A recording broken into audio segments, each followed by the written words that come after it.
The first one, a narration narrated by Imam Bukhari and Muslim, the most authentic narrations of all. Abu Hurairah radiallahu ta'ala anhu قال سئل النبي صلى الله عليه وسلم أي الأعمال أفضل. The Prophet صلى الله عليه وسلم was asked, which deed is the best? أي الأعمال أفضل. Which is the best of deeds? See, this was the interesting thing about the companions, the Sahaba. They wanted also to know what is the best so that they could strive for it. You know, just the way you seek consultation from someone, what is the best medicine? What is the best car to drive? What is the best SUV?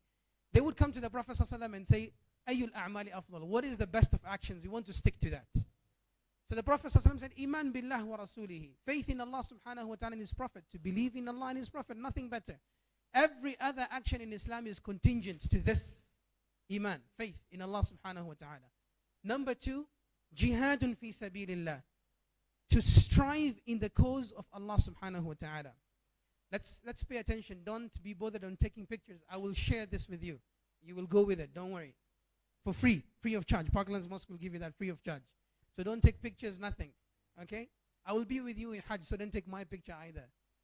ثُمَّ مَاذَا قَالَ حَجٌّ مَبْرُورٌ. An accepted Hajj. So the first thing is imanun billahi wa rasuli, faith in Allah and the Prophet. Number 2, jihadun fi sabilillah, striving in the cause of Allah subhanahu wa ta'ala. Very difficult.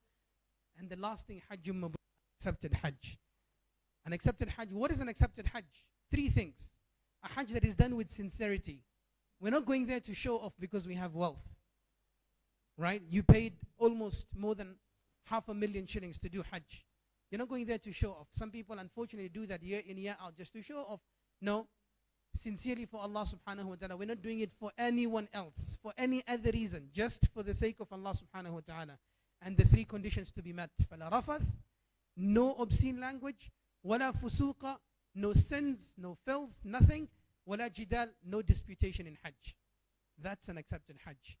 The second narration, Aisha radiallahu ta'ala anha قالت قلت يا رسول الله نرى الجهاد أفضل الأعمال أفلا نجاهد قال لكن أفضل الجهاد حج مبرور. This is a wonderful narration. A wonderful narration. Imam Bukhari, in fact, the chapter under which he mentions this narration, he says, Jihadun Nisa. The chapter is the legislated jihad for women. She was very intelligent, Aisha. She comes to the Prophet ﷺ and she says to the Prophet, you keep on insisting and emphasizing on the fact that jihad is the best of actions and deeds. What is there out for us as women? Right? The women never used to fight. They never used to chop off people's necks. They were not there in the front rows. And this is how people get manipulated and brainwashed through extremism. You get a text on Facebook how people used to get recruited. Didn't you not want to go to Jannah in one night? You go. Why are you texting me? What are you waiting for if that's the reward? Even women got taken away through extremism, right? They were never there. So Aisha is like, that's not for us. So what is there out for us? What is jihad for us? The Prophet said, Afdalul jihad for the women is Hajjum Mabrur, an accepted Hajj. Right? And women are large in number in our current times. So there you go. That's your jihad. And that's what you have from Allah subhanahu wa ta'ala. Another narration. Man hajja falam yarfuth walam yabsuq raj'a kayawmi waladatu ummu. This is the greatest reward of Hajj by far.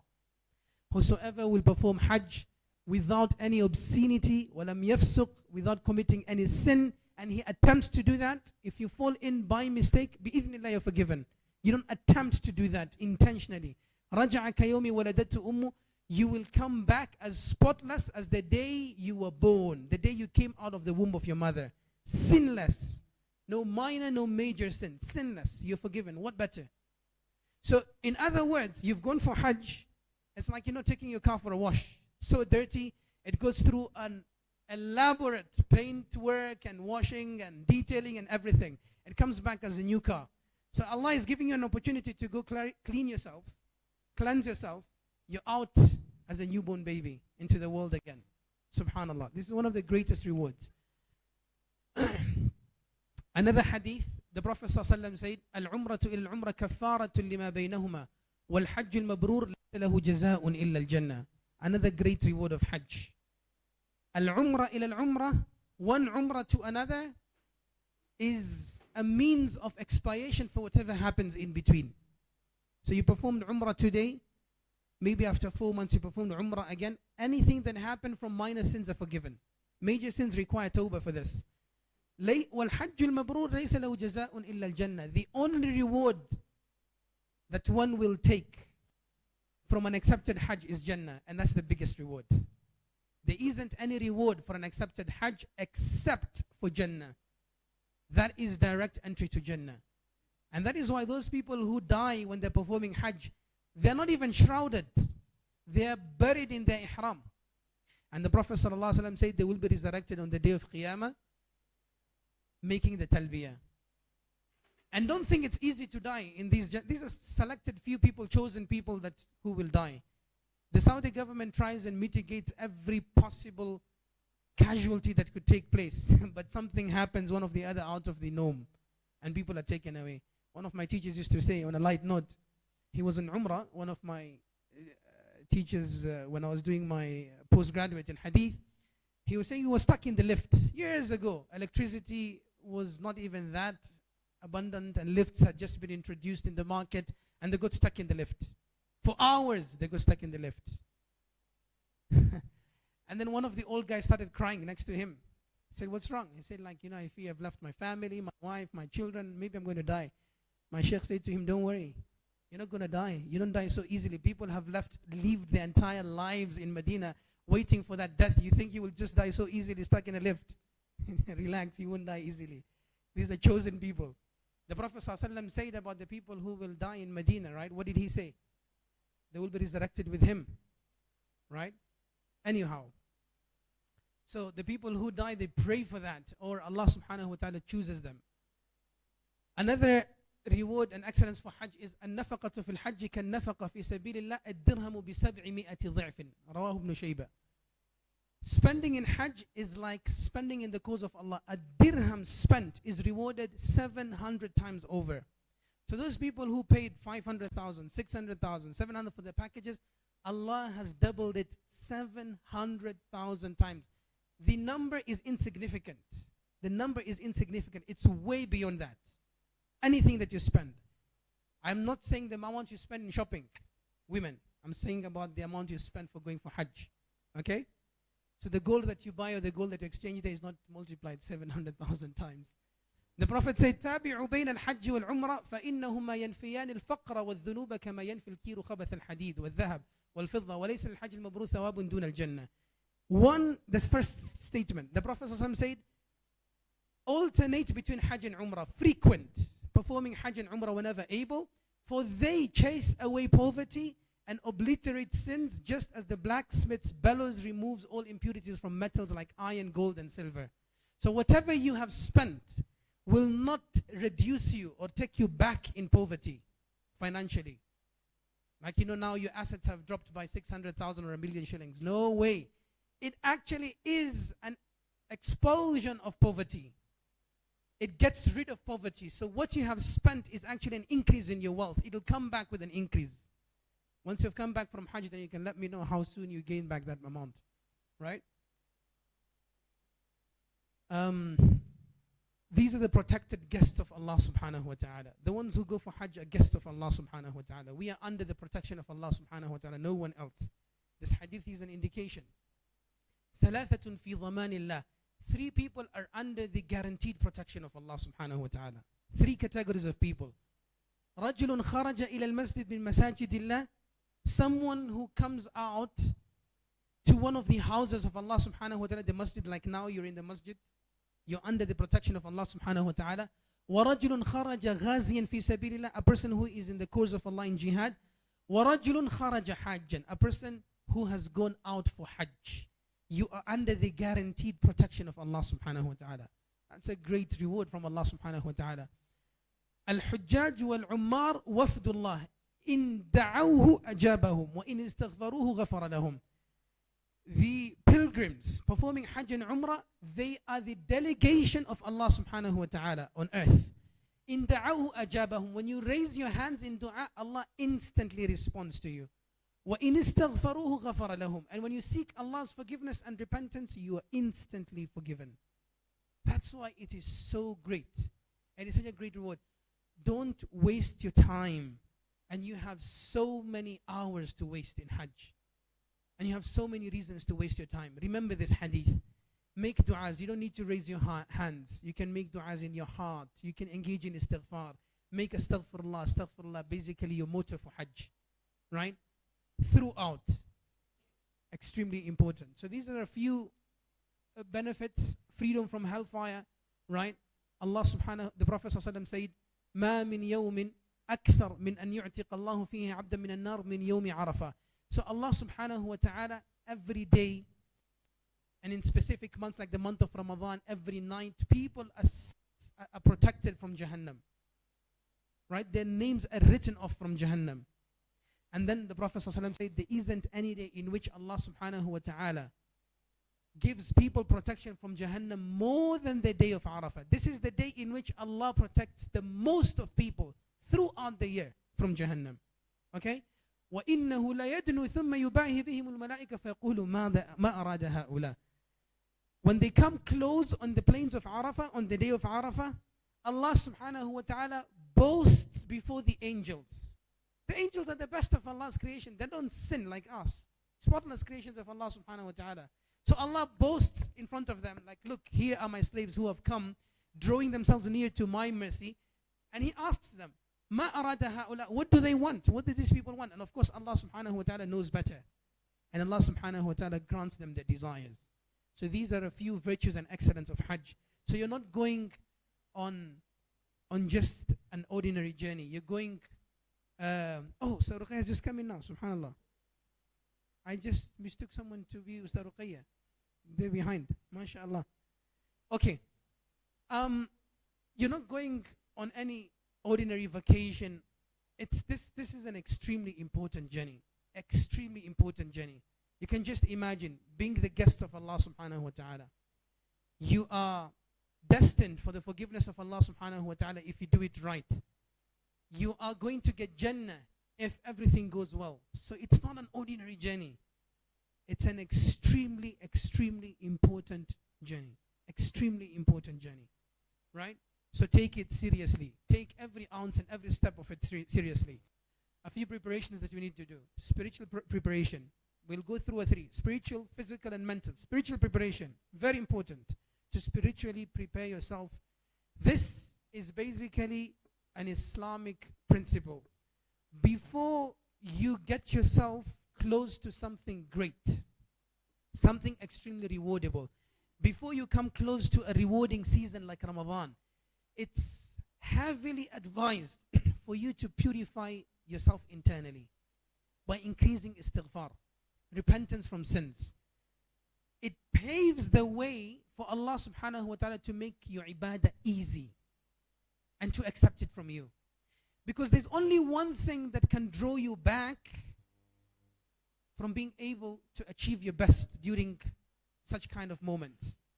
There's only one thing that holds us and shackles us down when it comes to Ramadan, when it comes to Hajj, and that's our sins. Sins have got consequences. And one of the greatest consequences which we barely conceptualize is the fact that it deprives one from doing good. It deprives one from doing good. Someone came to Ali radiallahu ta'ala anhu, and he said to him, I'm struggling to wake up in the early morning hours. He's not speaking about Fajr, he's speaking about Tahajjud. And Ali radiallahu ta'ala anhu said to him, Anta rajulun qad qayyidatka dhunubuk. You are a man who has been shackled down by your sins. So repent, and Allah subhanahu wa ta'ala will grant you freedom. He will liberate you. Right? So, the first thing, repentance from all past sins. We spoke about sincerity.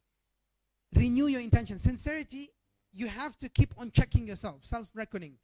You have to keep on reminding yourself, why am I doing this Hajj? Am I doing it for X, Y, and Z? No. Shift that focus and intention back to Allah subhanahu wa ta'ala. Again, you have the first group is leaving on the 14th. You have those many days to keep on reminding yourself up until the days of Hajj. Remind yourself. Purify your intentions. Put it back again. Repentance from all past sins. Make a lot of istighfar before the day of Hajj. Say astaghfirullah. La ilaha illa anta subhanaka inni kuntu min al-zalimin. One of the best du'as. The dua that removed Yunus alayhi salatu wasalam from the belly of the whale. Okay? Repent whenever you make du'as, and make a point of making du'as every day, that Allah subhanahu wa ta'ala makes it easy for you. From now until then, anything can happen. You can incur an injury. You can get something that will now shift your focus away from Hajj, or maybe even reconsider going for Hajj again. See, so many things. So make du'as on a daily basis, even if it's for 5 minutes. Even if you're driving, you're walking, inside your heart. Talk to Allah subhanahu wa ta'ala. Ask Him to make it easy for you, to keep you well as far as your health is concerned, physically, spiritually, and make a lot of istighfar.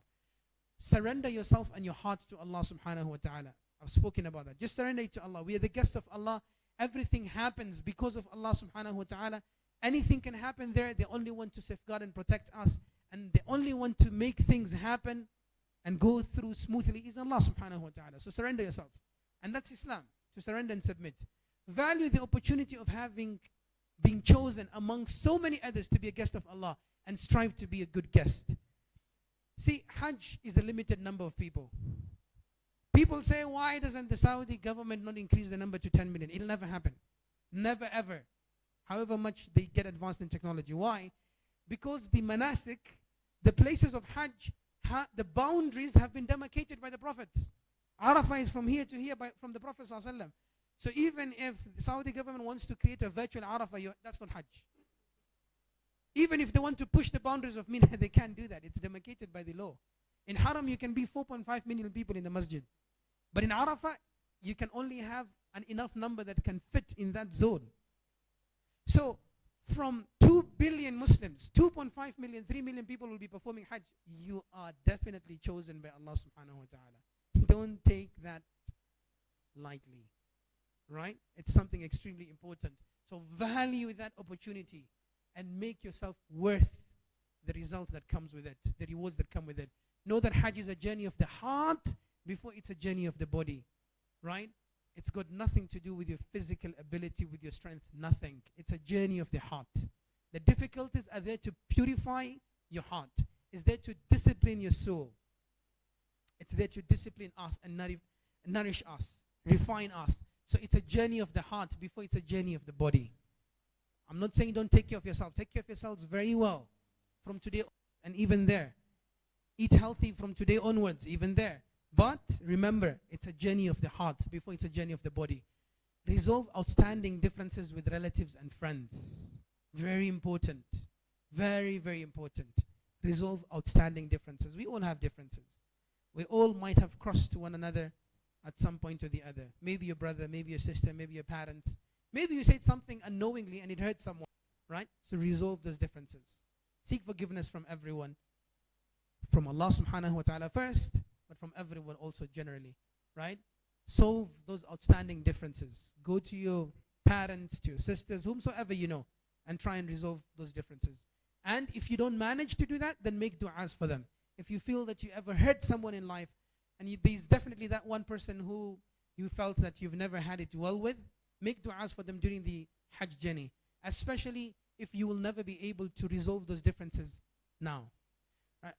This screen, I think the sisters were there, I don't think they can see can they see the screen? They can't see it, sorry. I wish you could have mentioned it. If we can, Tariq, if we can just remove the screens. Maybe the screens. Subhanallah, I'm so sorry about that. I just noticed it now. And mashallah, the sisters are so innocent, they're just not mentioning anything. If you don't understand anything I said, speak out, because it's a very important workshop. Once in a time. Maybe you just put them outside. Or we put it at the back. Can you see now? If you can't, maybe you look for a position where you'll be able to see it better. You can come to the front. If you feel the pillar is blocking it, please do come to the front. Yes, the last point for a spiritual preparation, choose the company of the righteous. Being with the righteous is something which is recommended. In fact, it's an obligation, not only in Hajj, but also in normal days, every day. The incentive and the motivation for you to keep doing good, it requires you to surround yourself with the righteous people. Allah subhanahu wa ta'ala says, "Ittaqullah wa kunu ma'as sadiqin." Fear Allah and be with the truthful. Imam al-Shafi used to say 3 things enhance intelligence. Number 1 is mujalasatul ulama. Number 2, mujalasatul salihin. To keep the company of the righteous. If you want to perform better, the secret to genius productivity is to surround yourself with the people whom you look up to, the people who you'll know will make you achieve, right? If you want to become successful in business, you surround yourself with people who have excelled in business. Similarly, if you want to excel in spirituality, in your deen, surround yourself with those kind of people. Also in Hajj. In Hajj is when now we get to know people. We've never met people throughout. Maybe there's this class partner you are with in class 4 or in year 5. Oh, mashallah, we went to the same school in Mina. That's what the conversations take place. You remember what happened? And this is what sticks out. Even later on, people differentiate themselves in life like that. This guy, we did Hajj with him in 1999. I get people saying that. In the first Kenyan group to go, yesterday I met someone. I don't know, 1970 what. We did Hajj together. Right? You will waste a lot of time. You will have time for all that later on. But make sure you stick to the company of the righteous. And bi-idhnillah, everyone will be righteous then, inshallah. And will remain righteous even after that. I'm not saying you're not righteous now. So don't assume wrongly of me. Mental preparation. To endure hardships with patience. So you have to mentally prepare yourself. Very, very important. I said, Hajj is a unique journey. It's got a lot of challenges. It was also difficult upon the companions. So keep in mind the nature of the journey. And mentally prepare yourself. The best way to mentally prepare yourself, like any sport, right? Build it up mentally. Start telling yourself, I'm going for Hajj. I'm going for Hajj. I'm going for Hajj. I need to prepare. I need to do this. It's going to be this. Think about everything that can happen and prepare yourself for it. Think about everything that can happen and mentally prepare for yourself. It's important that you mentally prepare yourself, because as much as it is of a physical exhaustion, it is also mentally exhausting. Very, very exhausting. Okay? Set realistic expectations. This is very important. However many self-help books you have read and books and motivation that you have read, they always insist on this is an Islamic principle. Set realistic expectations is an Islamic principle. Okay? The secret to iconic productivity is simplicity, not complexity. You have so many days, I want to do so much of ibadah. Set realistic expectations. A few and consistent, it's worth it. This is the hadith of the Prophet ﷺ. أَحَبُّ الْأَعْمَالِ إِلَى اللَّهِ مَا قَلَّ وَدَلَّ. The most beloved of actions to Allah subhanahu wa ta'ala are those مَا قَلَّ مَا دِيمَ عَلَيْهِ وَإِنْ قَلَّ. Are those that are done with consistency, even if they are few in number. مَا دِيمَ عَلَيْهِ وَإِنْ قَلَّ. You are consistently doing something, even if it is few in number. Quantity does not matter when it comes to Allah subhanahu wa ta'ala. Quality matters. And be consistent. For you to stick to one dhikr every single day is better. For you to stick to one ibadah every single day is better than you to pray 100 raka'at for 2 days and then the third day you suffer a relapse for the next 4 months. The Sharia does not want that. Stick to few things. Few things. So I know now you're having your journals, especially the ladies, you're having a diary. I'll do this, I'll do this, I'll do this, I'll do this. Maybe you've already prepared that. My advice is, if you have prepared that, start it again.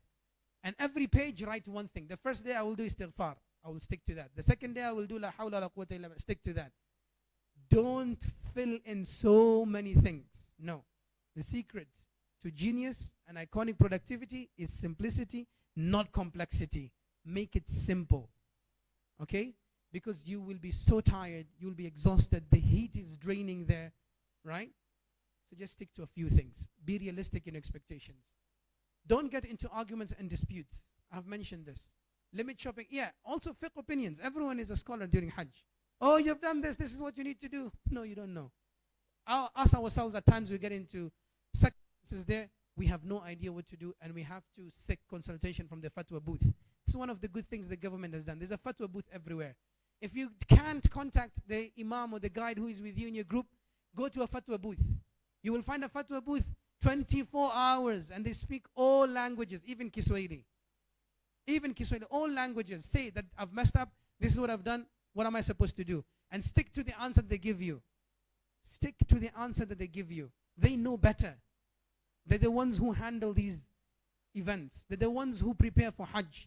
They're the ones who know everything about it. Okay? It's very contextual to the time, to the place, to the zone, to the mistake itself, right? So just go to a fatwa booth. Don't get into an argument. You need to do this, you need to do that. No.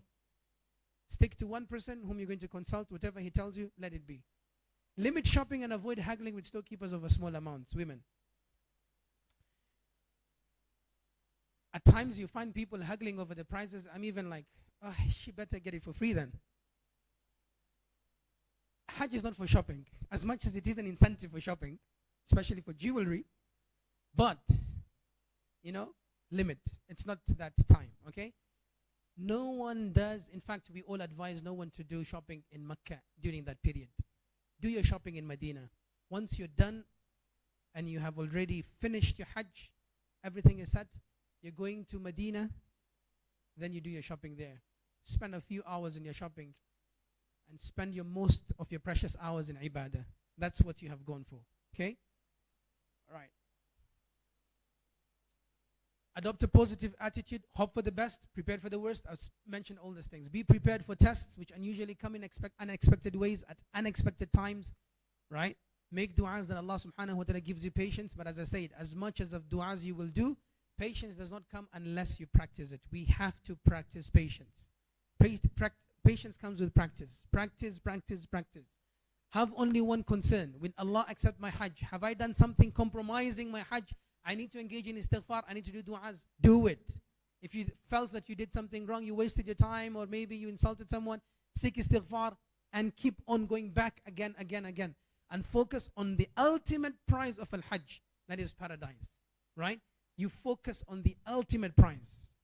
The best example is Man City that won the Champions League yesterday after so much of failure on the finals. Right? And what did Pep say at the end of the game? On the we just had our focus and our sight on Champions League until they got it. Right? Yeah.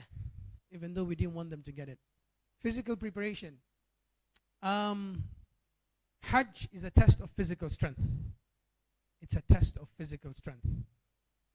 As much as it's exhaustive from every aspect. Mentally and physically, you have to be fit. See, the strange thing, especially in us as Asians, I don't know where this came from. People say, I will perform Hajj when I retire.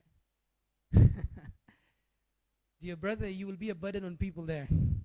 Perform Hajj when you have the strength. When you can do everything, when you can do the ibadah there, you have the ability to do it. I don't know who brought in this ideology that Hajj is for only the elderly people. Like when you're close to dying, and then I'm going to correct everything with, you don't even know if Allah is going to give you that opportunity. Whenever the opportunity presents itself, you're able financially, it becomes an obligation instantly. The more you delay it, the more you're incurring sins. The more you delay it, the more you're incurring sins. Very important. It's a test of physical strength. If you're consumed by bodily aches, discomforts, it will be hard for you to focus on your ibadah. It only makes sense. It's very difficult to focus on your ibadah when you're going through pains, when you're going through difficulties, when you're going through mental problems. So try and get all that cleared out. Prepare yourself physically. And your hardships while performing ibadah with a conscious heart. Do it with a conscious heart. If you need to check your doctor, visit your doctor, have a thorough checkup, do it. Do it now. And let him advise you, what am I required based on the sicknesses that I have, based on the underlying conditions that I have. Do it now. Get in shape. You have to build endurance from now. Start walking. You will walk so much even if you don't want. You will walk so much. Sisters and brothers, at times there is nothing that you can do except for walking. There is nothing that you can do. I remember my first Hajj in 2019. The first day I walked 41,000 steps. That is a feat my smartwatch will never be able to achieve, I'm sure, 100% in the remaining part of my life. And now it's even more difficult because, remember, they have expanded the Kaaba. And doing Tawaf in the main mataf, close to the Kaaba, is only allowed for people with Ihram. They did this in COVID and they saw that it worked for them to control crowds. So they're sticking to that. So you're pushed to do Tawaf in the first floor. The first floor, one round takes you 10 minutes. And with crowds, it will take you even 15 minutes. You will stay there until you will pray that Allah sends Jibril down to carry you. And get the right set of shoes. People are like, Astaghfirullah, how are you performing Hajj with shoes next to the Kaaba? The Prophet was on his mount when he was doing Tawaf. You will not get a mount now. You don't get a car now to perform around, right? I remember once I was sitting with a brother just before Maghrib and we're in the Haram and there's a chopper flying up. And he goes like, oh my God, these VIPs are doing Tawaf in the chopper. I said, no, that's security for you and I. No VIPs doing Tawaf there. People assume so many things, subhanallah. You know, it's for your security. The choppers will be flying every minute there. It's for your security, nothing else. Anyhow, get the right shoes. And as Brother Altaf said, you know, the shoes that you have walked in, you know that these are good shoes. Or else what will happen is, if you just go and buy a set of pair of shoes and then you'll start getting blisters there. Okay? So know what shoes will be comfortable. And of course, it's the best place to shop for Skechers. Skechers are the cheapest in Saudi and then the entire world. Right? Everyone is wearing Skechers. They're proven. They're proven. You'll see everyone wearing Skechers. If that helps you, you have that Skechers, don't buy there. Just use the ones that you are used to. Right? Or else you can get it there. But make sure you have the right gear. You will walk a lot. Avoid sports that involve risk of injury now. Because you don't want to get an injury now before Hajj, right? It's going to cause you a lot of disturbance. So any people who are extreme in their exercises, please do avoid that. Boost your immunity. Healthy diet is the best thing. Okay? A healthy diet is the best thing. So boost your immunity from now. Okay, now we start with Umrah, and then inshallah we'll take our break. We'll have some refreshments, and then we'll come back and we'll complete with Hajj. Okay. Definitions of Hajj. There's a few things, right? I don't want to go through this glossary. I will just keep on translating the technical terms when they come. Okay, the three types of Hajj, as I say, Tamattu', Ifrad, and Qiran, but everyone is doing Tamattu', so we will skip also that. Okay, the kinds of Hajj, we'll skip that. This is Umrah. This is how the Kaaba looked like a few years ago. It's not this way anymore. Okay? Maybe the Kaaba will never be this free again, ever. Ever, ever. Okay? It's extremely crowded. Extremely crowded. Okay, a summary of Umrah. Now is when I need your undivided attention. It's very simple. Just pay attention. If you don't understand anything, feel free to raise your hand and question me. Okay? A summary. Ihram is not only the cloth, this one, it's a spiritual state. Okay? It's known as the consecrated state. When you enter into a state that prohibits you and limits you from doing things that are even halal. The garment is just a uniform. It's like a school uniform. And when you enter the school gate, you are restricted to what you can do. Similarly, it's more of a spiritual state than a physical state. The physical state is there for uniformity. Okay? And other things, again, you see, you are narrowing down yourself. Everything about Hajj is a reminder of the hereafter. You're going with 2 pieces of cloth. That's what you will be shrouded in, right? Or 3. Everyone is gathered in one plane. That reminds you of the day of Qiyamah. Everyone is the same shape. That reminds you when you're going to be standing for accountability.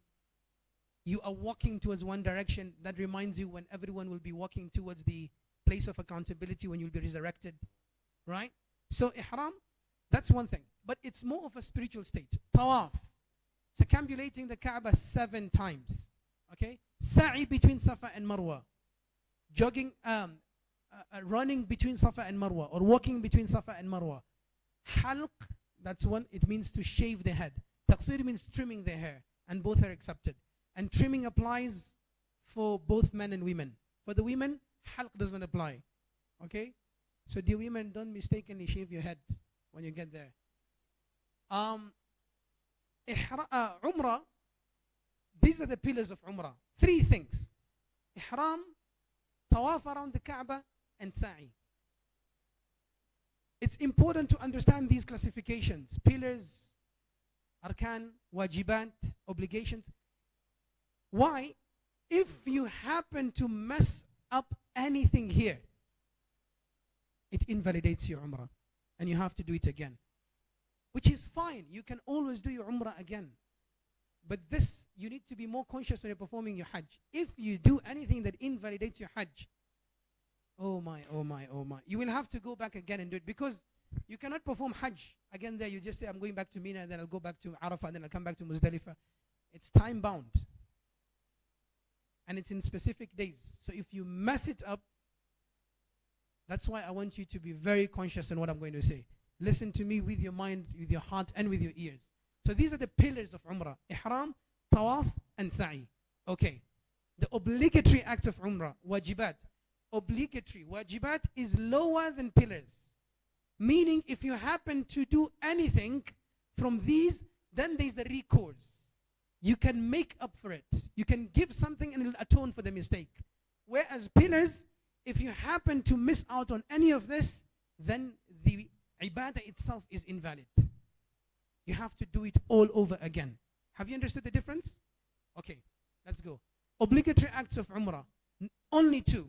Ihram from outside the Haram of Mecca, or from the miqat if coming outside the mawaqit, which is for all of us. All of us. We are all coming out of the demarcated zones of the mawaqit, which were demarcated by the Prophet sallallahu alaihi wasallam. We will be flying over. So you have to make sure that you have put on your ihram before you cross over any miqat. Before you cross over any miqat, you have to. For the sisters, there is nothing specific about ihram. We will discuss that. Okay, we'll discuss what is specific for man, what is specific for women. For men, it's the garment. You have to make sure that you have put it on, and you have made the intention when you get at the miqat. All flights will announce this, and you need to watch out for this. The pilot will say, we are crossing the ihram in 30 minutes. Sorry, the miqat. We are crossing the miqat in 30 minutes. In one, they will give you the time lapse. Now, a lot of people say, I will put on the ihram on my flight. The rush that will be there. The toilets will be filled up. You will not have any place. So the best thing to do is, if you're going on a direct flight, then put it on from when you leave the house. Just put on a normal kanzu on top, okay? You can put the lower garment and you put on a normal kanzu. And then when you get into the flight, you remove it and you put on your top. And you just make the intention. Now you are in a state of ihram physically and also intentionally. You have already made the intention. If you're in a transit, you can make it at the point of transit. Okay? You can make it at the point of transit. But you cannot cross the miqat without the ihram. I'll get to a story later on when it comes. What happened. Very interesting story. Number two, shaving or cutting the hair short. That's another wajibat. You have to shave and cut your hair. Shave or cut your hair. So because you're going to do tamattu', you're going to do Umrah and Hajj, what you're going to do is just trim your hair, men. Just trim your hair after Umrah, and then in Hajj, you go bald. There's some people who don't like to go bald at all. I was one of those people, right? The only time I have gone bald in my life is during Hajj. And the Prophet ﷺ, and they were companions of the Prophet ﷺ who loved their hair. Companions of the Prophet ﷺ who loved their hair. So the Prophet ﷺ, in order to encourage people to get bald, he said, in fact, as a matter of fact, the Prophet ﷺ has never gone bald except, he's never shaved his hair fully except during his Umrahs and his Hajj. He performed 4 Umrahs and 1 Hajj. There isn't any other place it has been narrated from the Prophet, because the culture of the Arabs was to keep long hair. And the Prophet ﷺ's hair was extremely beautiful. That to the extent when he shaved his hair during Hajj, even during Hudaybiyah, the companions were busy collecting the hair strands of the Prophet ﷺ, and they kept it for years even after. But it's not present now, so don't people, use it as a gimmick, that the strand of the Prophet, where did he come from? You also need to be realistic and be intelligent in this kind of things. We get fooled so easily as Muslims, subhanallah, and this is a strand of the Prophet. Where do you get it from? Right? Okay. So if you don't do any of these two, or you happen, for example, you slept in the flight and now you only arrived at Jeddah airport, and those were very bad friends who were next to you who didn't wake you up. Okay, that's why I said keep righteous company. Or if all of you slept, for example, something happened and the entire flight slept and you guys crossed the miqat without, then you will have to offer a sacrifice, which needs to be sacrificed in Mecca and distributed to the poor people in Mecca. But I don't want to get into the penalties. That's a complicated thing, because I'm optimistic none of you will do these things. None of you, inshallah. But it happens, we will sort it out there, inshallah, what you need to do. Okay, obligations of Ihram. Now, we say the pillars of Umrah are three: Ihram, Tawaf, Sa'i. Now we're going to dissect each of them. These pillars of Ihram also, very important. Obligations of Ihram, very important. If you happen not to do these, then you will have to pay a penalty. And at times, it can even invalidate your Umrah. Okay? Number one, intention from miqat. Intention from miqat. When you arrive at the miqat, when the pilot says, now we are going over the miqat, or you will see it at the screens of your flights, okay? You place the intention in your heart. The intention is always in the heart. Intention is not to be uttered verbally. There's nothing, if it is to be uttered verbally, it's a statement. It's not an intention. Intention is an act of the heart in Islam. You place this intention that I am intending to perform Umrah prior to Hajj. Or you say I'm performing Hajj at-Tamattu'. That's enough also. And this is my Umrah. That's it. What you will say by your tongue is the talbiyah. لبيك اللهم عمرة or لبيك اللهم عمرة ثم حجا. لبيك اللهم حجا تمتعا. What you're saying is not the intention. What the Prophet ﷺ asked the companions to utter with their tongue is not the intention. It's like takbiratul tahrima in salah. So the intention is inside your heart. And it's as simple as I am performing Hajj at-Tamattu'. That's it. You don't need to get into so many details. I'm going for Hajj 2023 after COVID for the first time in Saudi Airlines. We are passing the miqat at 4 a.m. in the morning. No. It's as simple as I am performing Hajj at-Tamattu' or I am performing Umrah, then Hajj. Or I am performing Umrah only. That's fine because you will make another intention for Hajj. That's also fine. Okay? And when after you've made that intention, you will follow it up with the talbiyah, which is Labbaik Allahumma. Labbaik, that's where the name talbiyah comes from. Oh Allah, I answer out to your call, to your invitation of an Umrah. So you will say Labbaik Allahumma Umratan in the Arabic language. If you don't happen to know that or say that, it's fine. The intention, what is inside the heart is most important. Now the second thing.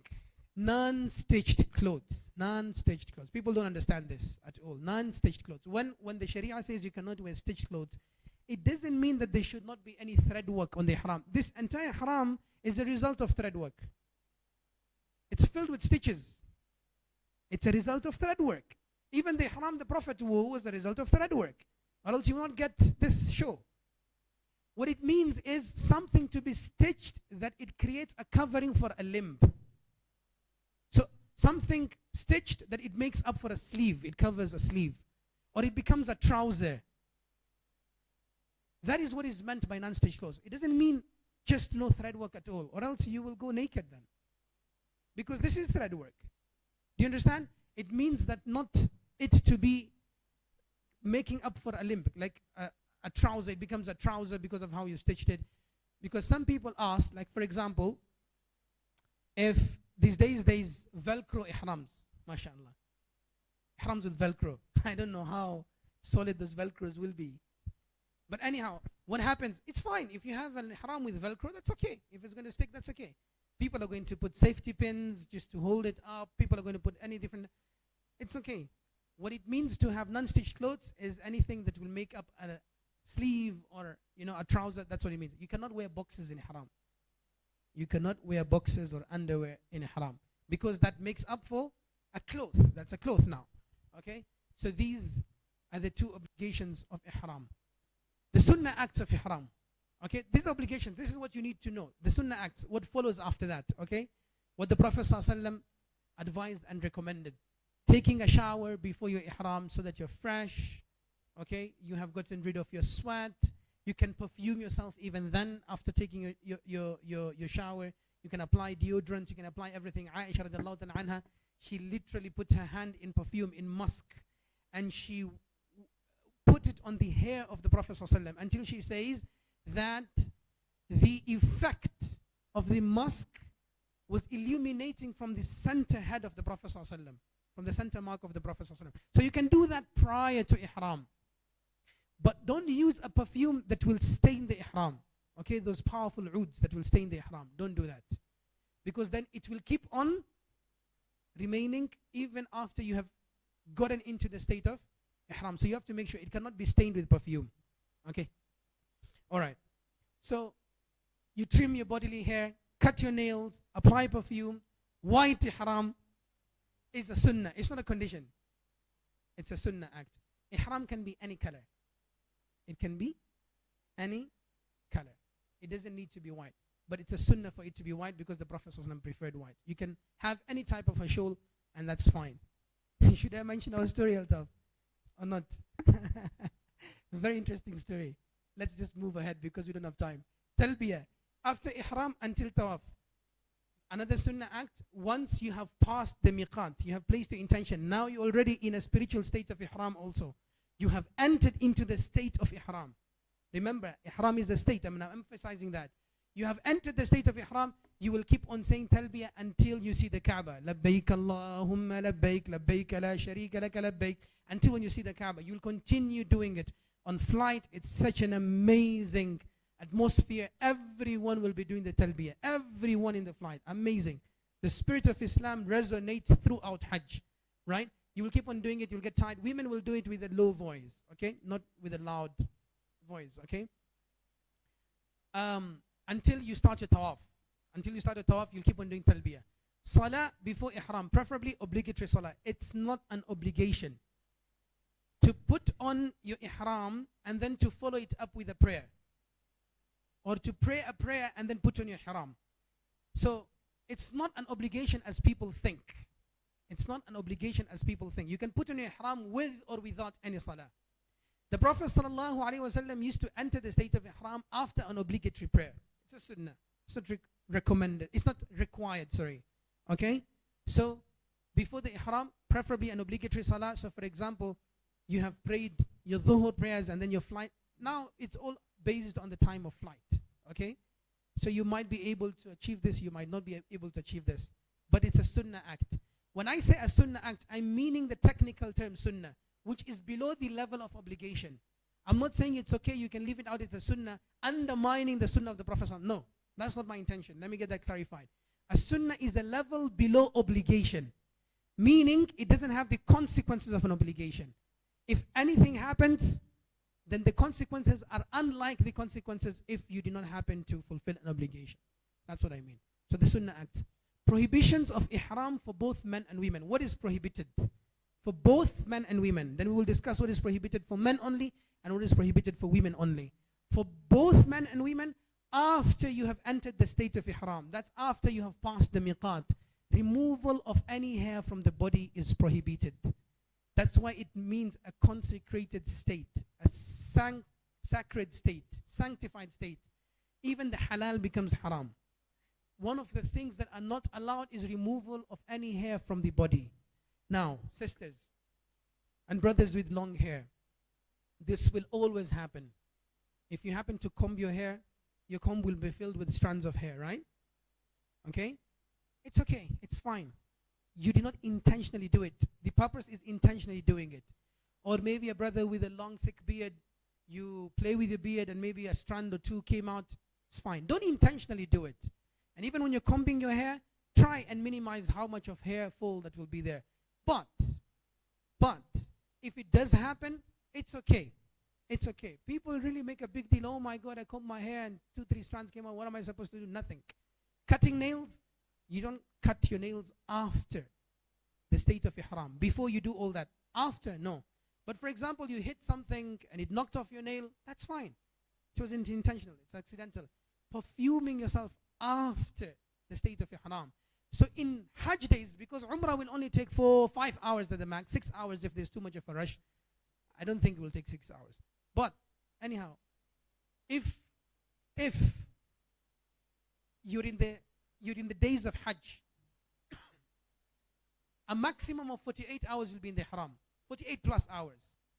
You might be sweaty and you might want to use soap. So you have to ensure that you use non-scented soap. And water is sufficient. Water is sufficient. Okay? But if you really feel that you need soap, to get rid of maybe the sweat or anything, then you have to use non-scented. You cannot use scented shampoos and scented, no, you cannot use a perfume in the state of ihram. Conjugal relations, including touching with desire. Now, I'm more concerned with this than the first one, because men and women will be segregated. But touching your wife with desire, if you're walking and you touch her with desire, this is also a prohibited action in the state of ihram. So men, be very careful, very careful. Also women, be very careful. I'm not saying that you cannot hold hands. You can hold hands. Your husband tries to hold your hand, or your wife tries to say, "A'udhu billahi minash shaitanir rajim." You're not supposed to do this. No. You can do that. But just make sure it does not lead to sexual arousement. That's the point. Getting married during the state, I don't know if men really do this, but it's mentioned in the books of fiqh. Extremely important. The Prophet ﷺ got married to a woman after his Hajj. It was not in the state of ihram. It was not in the state of ihram. Hunting doesn't take place now, but in the olden times, whenever they used to go to Makkah, Makkah had got good wild animals. So the Sahaba, like zebras and etc., they would hunt. Okay? And in the state of ihram, everything else is at peace with you. You cannot harm anything. Not an animal, right? Of course, mosquitoes you can kill. There's, or you know, some of the crickets in this thing of haram. But leave them. Unless they harm you, leave them. Why you don't? The Prophet ﷺ denied anything, even plants, to be harmed in the state of ihram. It's a place of safety and security. وَمَنْ دَخَلَهُ كَانَ آمِنًا. Everyone is at peace. So make sure you don't kill anything. Prohibitions of ihram for women: covering the face, including niqab. Covering the face. Now, covering the face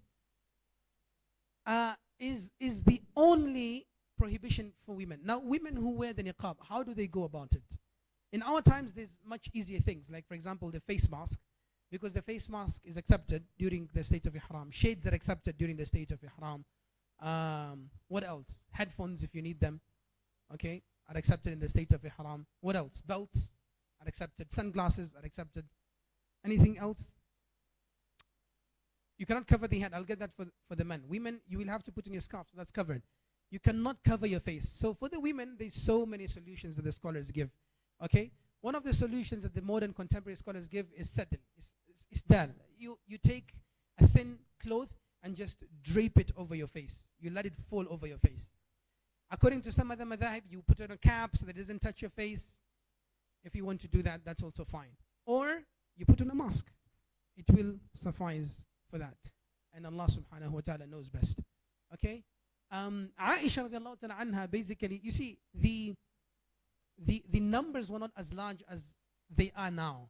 So whenever she did tawaf and a man passed by, she said that I would drape my face. I would cover my face with my scarf from the back. I would just cover it. Okay? Because chances were that they were doing tawaf as women only. The Prophet ﷺ used to insist on men, give women the chance, and then you come, or at times because all of you have to be there, then it's almost impossible. So you can cover the face through those methods. For the men wearing stitch clothes, I've explained that. Covering the head, you cannot cover the head. Not a cap, nothing. For men, you cannot cover the head. Nothing can cover the head. An umbrella is not a covering of the head. That's fine. For example, if you have to carry a suitcase on your head in the state of ihram, that's fine. That's not a covering of the head. Okay? Anything else that you can think of in modern times? Modern times make things even more difficult. A sling bag, yes. Those are all things that are accepted. Wristwatch, perfectly fine.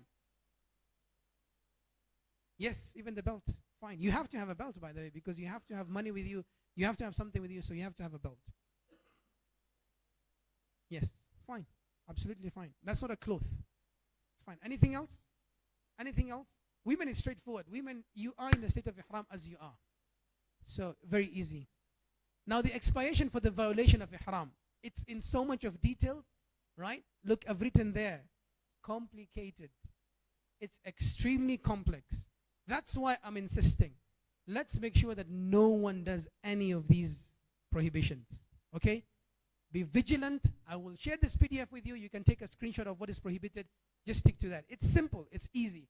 If you happen to do it forgetfully, the Sharia does not hold anyone accountable for something done forgetfully. That's how merciful Allah subhanahu wa ta'ala is. Something done accidentally, unintentionally, there is nothing.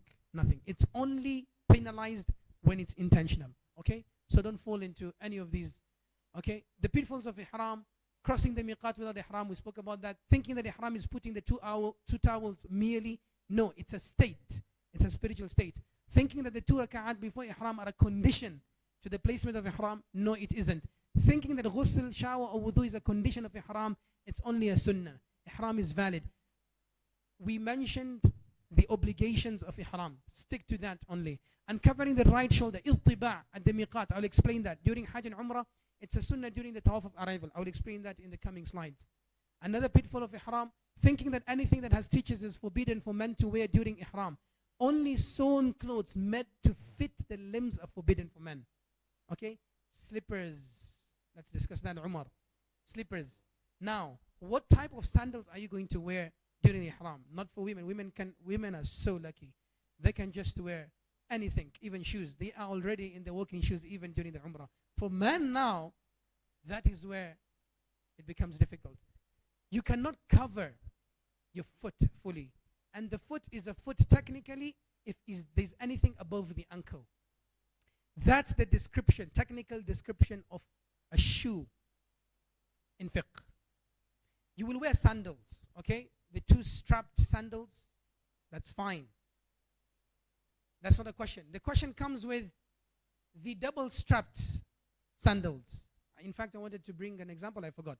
The double strapped sandals, the ones which are strapped on the front of the foot and at the back, at the heel, okay? That is also fine. It's not a shoe. It's a sandal, it's fine. More complex is the issue of Crocs. Why? Because the Croc covers almost the entire foot, but it exposes the hind leg. The heels are not covered. This issue was debatable amongst the scholars of 4 madhahib then, even then. Majority of the scholars don't accept it. They regard it to be in the realm, in the category of shoes. But Imam Abu Hanifa, and this was the preferred opinion of Shaykh al-Islam ibn Taymiyyah, he accepted it. And this is because of a hadith of the Prophet ﷺ. So the Sahaba, not all of them had sandals. Not all of them had sandals. Some of them performed Umrah in khuf. Khuf. You know the khuf, the leather sock? Have you seen the leather sock? Right? And the leather sock used to be very heavy. They were able to walk on it. So the Prophet ﷺ said, for those people who don't have sandals, and by the way, the sandals of the time of the Prophet ﷺ were closer to the 2-strap sandals in our time, because they had a thread that would tie the front part of it to hold it together, and the back part of it. The Prophet ﷺ said to those people who don't have sandals, cut your khuf and leave your heel open. Cut your khuf and expose your heel. That exactly resembles the Croc style. It exactly resembles the style of the Croc. So that's where the disputation came amongst the scholars. Not that they didn't accept it. They said it was an exception. It was a concession granted to those people without sandals.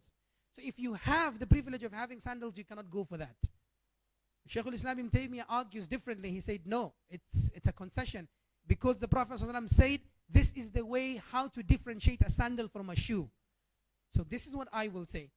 If you know that you're comfortable in your Crocs, because Crocs literally are very comfortable, and you will have to walk for very long, then put on your Crocs. That's fine. If you feel that you're comfortable with any, then go with any of the sandals. Is that clear? Sandals? Okay. Women in the menses think that they cannot assume ihram and pass the miqat without ihram. They can pass the miqat in the menses. The only ritual a woman in her menses cannot perform is tawaf. That's the only. And we'll speak about women and their menses. Everything about women is complicated.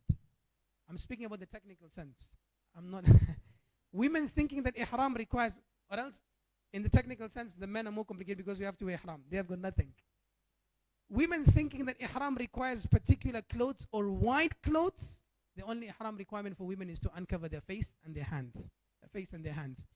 Starting a Hajj or Umrah and quitting before completing it. Once you start it, you have to complete it. If for any reason you're not able to complete it, you have to redo it again. For Umrah, as I said, it's very easy, but for Hajj, you will have to come back for it. Okay, a few more slides and we break for refreshments. Sunnah acts of Tawaf. Sunnah acts for Tawaf. We continue. No refreshments. Oh, okay. They're not here. Then that's lunch then.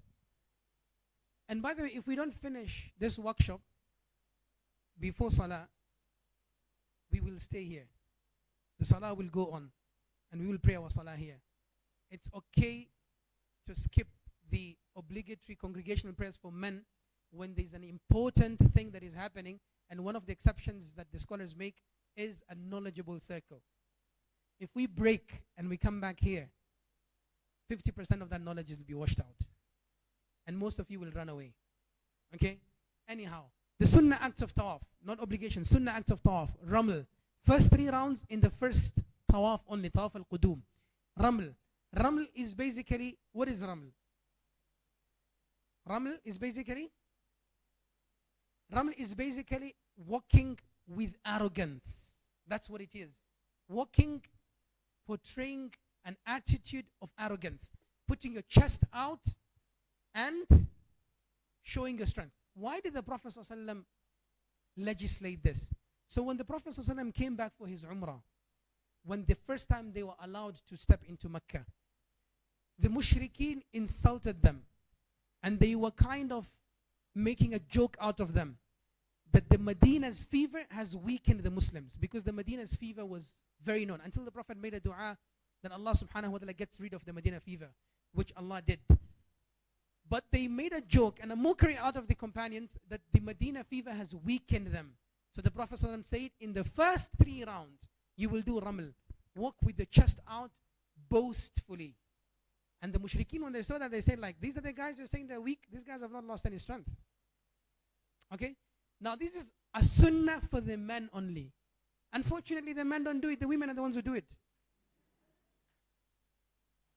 It's for the men. And it's a sunnah for the first 3 rounds only. And it's a sunnah for the first tawaf, Tawaf al-Qudum. Tawaf al-Qudum is the first tawaf that you will perform. For tamattu', that will be your Umrah tawaf. It will be your Umrah tawaf. Every other tawaf that you will do after your Umrah as an optional tawaf, which is the best thing that you can do in Mecca, you don't do these sunnahs. Okay? It's only a sunnah for Tawaf al-Qudum. Al-Iltiba', showing off the right shoulder. Again, it's a sunnah during the first tawaf only, throughout the 7 rounds. And I will demonstrate.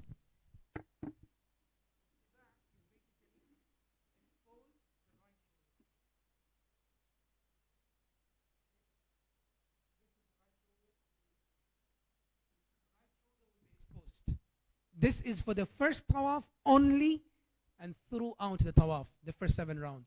After you're done with the tawaf, you will cover it up again and then you will pray your 2 rakahs of sunnah. Okay? The sunnah of tawaf. You will cover yourself again. Okay? Put it back as normal. And that's it.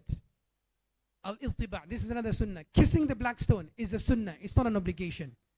And in our times, it might even be a harm. So don't go for it. You don't need to crowd for it and push people. There's a lot of pushing and shoving that happens there. Harming people is haram. Kissing the black stone is a sunnah. So because you're going to go for a sunnah and you're going to cause other people haram, which is an obligation for you to abstain from, right? You just see you have our priorities wrong. Don't go for it. Avoiding speech during tawaf. You will get every reason to chit-chat during Hajj. It's the time for you to catch up. Oh, okay, what's the story that you're telling me about in the flight? Tell me, we have 7 rounds to go. No, avoid speech. Avoid speech. Engage in dhikr. Engage in Quran. You can do anything in tawaf. Dhikr, Quran, recitation, du'as, istighfar, anything. But avoid speech. Oh, sorry. Wow. Touching the Yemeni corner. Dhikr and du'as, touching the Yemeni corner. Something the Prophet ﷺ did, made du'as. You will never be able to get close. So you don't do that. Is that clear? Yeah, these are the sunnah acts of tawaf. Recite Allahu Akbar at the black stone. So when you get to the black stone, that's the point of commencement. It's where you start your first tawaf. You can enter the Kaaba from any gate, but your tawaf will only start from the black stone and end at the black stone. You will never be able to see the black stone. So what indicates the black stone? The green light. They have placed a green LED light. You can see it from anywhere you are. You will get there. You will see the corner, of course, because the Kaaba is quite towering. Okay? You will just say, you will do istilam. You cannot kiss it, so you do istilam. Istilam is to motion towards the gesture towards the Hajj al-Aswad. You say, Bismillah, Allahu Akbar, and then you start. People do very strange. People send flying kisses to the Kaaba. Wives make dua during Hajj, oh Allah, make me like Hajj al-Aswad. That my husband sends me flying kisses. People do say things, mwah, mwah, mwah. What are you doing? There's nothing like that. And by the way, the easiest way to create an innovation is during Umrah and Hajj. You will see one person doing something wrong and everyone else will follow. One thing wrong. Someone will just go and maybe he was pushed towards the Kaaba and he just held the Kaaba like that. You will see 10 people else now, people doing that, the same thing. That's why guidance in Hajj is extremely important. And that's why we are having this workshop. And bi'idhnillah, why we'll be with you there. Just for guidance. Extremely important. We will guide through every step, every level. It's important that we get it done. The Prophet ﷺ said, خُذُوا عَنِّي مَنَاسِكَكُمْ. Perform Hajj based on my guidance. What I have taught you. That's it. We have to do it according to the Prophet ﷺ. And everything is out there black and white. So be very careful where you get your information from. Okay? Another sunnah is recite رَبَّنَا آتِنَا فِي الدُّنْيَا حَسَنَةً وَفِي الْآخِرَةِ حَسَنَةً between the Yemeni corner and the black stone. So the Yemeni corner is basically the corner just before Hajar al-Aswad. Just before Hajar al-Aswad. That portion, you will repeat this dua. This is the only specified dua. رَبَّنَا آتِنَا فِي الدُّنْيا حَسَنَةً وَفِي الْآخِرَةِ حَسَنَةً وَقِنَا عَذَابَ النَّارِ. You'll keep on repeating it. It can even take you 5 minutes before you get to Hajar al-Aswad based on the crowd. So keep on. And this is a profound dua. What do you want of this dunya? What good? Think of any good that you want in this dunya. It's in that dua. Think of any good that you want in akhirah. It's in that dua. Akhirah starts from the moment that you will die. A beautiful ending. That's akhirah. Getting into the grave, having the questioning easy. That's akhirah. Making Allah subhanahu wa ta'ala making your grave into a garden of Jannah and not into a chamber from the chambers of Jahannam. May Allah protect us. Then is akhirah. Questioning, qiyamah, the scales, passing through the bridge. All these are difficulties of akhirah. رَبَّنَا آتِنَا فِي الدُّنْيا حَسَنَةً وَفِي الْآخِرَةِ حَسَنَةً. It consists of that. Not only that, once you get into Jannah, you want the highest of ranks. آتِنَا فِي الدُّنْيا حَسَنَةً وَفِي الْآخِرَةِ حَسَنَةً وَقِنَا عَذَابَ النَّارِ. Protect us from Jahannam. Whatever good that you want of this dunya, it's in that dua. What do you want of this dunya? Everything, right? That is why I'm saying keep it simple. The du'as that you're going to write in your journal, I know men don't do that, but women will do that. Men never write journals or diaries. They have their mobile phones, mashallah. Write comprehensive du'as from the Prophet ﷺ and the Quran.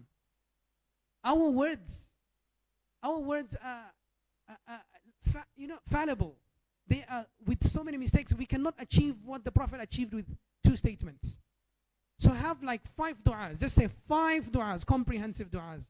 Or 6 or 10. I will stick to that throughout my Hajj. So when I'm walking to the toilet, I'm saying رَبَّنَا آتِنَا فِي الدُّنْيا حَسَنَةً. When I'm coming out, I'm saying يَا حَيَّ قَيُّومْ بِرَحْمَتِكَ أَسْتَغِيثُ. When I'm going somewhere, اللهم يا مقلب القلوب ثبت قلبي. Let them run on your tongue. Comprehensive du'as. It will keep you busy. You have to strategically plan out your Hajj. Just like you have an elaborate itinerary when you go for a vacation, similarly, this is a spiritual vacation. It's a spiritual retreat. You need to plan it out accordingly. This is the dhikrs that I will be doing today. So in the beginning of the day, you plan them out. This is what I'm going to do in the second day. Plan that day out accordingly. Okay?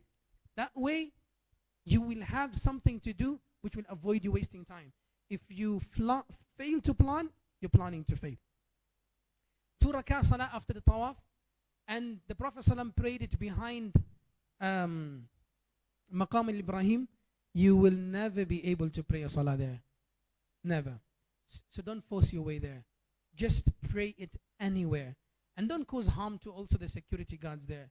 I see so many people, he can see the guard is coming for him to deny him to pray salah there. Just the moment the guard reaches, she starts salah or he starts salah. And poor God cannot do anything. And then you wonder why they're shouting at you and they're raging and they're so annoyed. Because of our attitude. You know how difficult it is to manage. So difficult to manage 2-3 people. These guys are managing 2.5 million people or 3 million people. So don't pray anywhere in the masjid, 2 rak'at. Make du'as after that. And those, pray the best of your salahs then. Drink Zamzam water after tawaf was the sunnah of the Prophet ﷺ. He faced the qibla. He took a glass of Zamzam, a glass of Zamzam water, and he drank it while standing facing the qibla. Okay? And az-Zamzamu lima shuriba lah. The Prophet ﷺ said, Zamzam is for what it was intended for. Whatever du'as you make while drinking Zamzam, whatever intention you have, it will be given to you. I always mention this story. In 2016, I performed, I think, Umrah, just after I got married. And I went with my family, my wife's family. My brother-in-law was there. He was a teenager, around 14 or 15 years. And with teenagehood, there's a lot of acne. And these teenagers don't love acne at all. Okay? These days, the men also don't love them. They never used to be bothered, but these days, mashallah, they also have facial routines. So, he was so bothered. And then we went to drink Zamzam. I remember this clearly. And he said, Az-Zamzamu lima shuriba lah. So he asked me, what does this mean, Abdurrahman? I said, it means that whatever you intended for, you will get it. I said, really? My acne? So he took Zamzam water. And whenever he drank Zamzam water, he made that intention and he wiped his face. By the time we were out of Umrah after 10 days, the guy's acne was gone. But don't pray for your acne, pray for Jannah. Anyways, pray for anything. That's the point. The best of your dunya, the best of your akhirah. Okay? Allah is giving you a reason to save you from Jahannam. Every excuse. We find and look for excuses to sin and disobey Allah. How merciful is Allah? How merciless are the humans? Right? Subhanallah. So drink Zamzam after Tawaf. Yes. No. Water generally you can drink it while standing if the place is not good enough for you to take a sit. You can drink water while standing. That's fine. It's not only Zamzam water to drink while standing. You can drink. Okay? You cannot eat while standing. This was a clear prohibition. Unless you just don't have any place to sit. And the place that is there available to sit is extremely filthy. Then maybe. Okay? But this was such a serious matter according to the scholars of hadith, right? That if they saw someone eating while standing, they would never narrate a hadith from him. They would say, khilaf al-muruwa.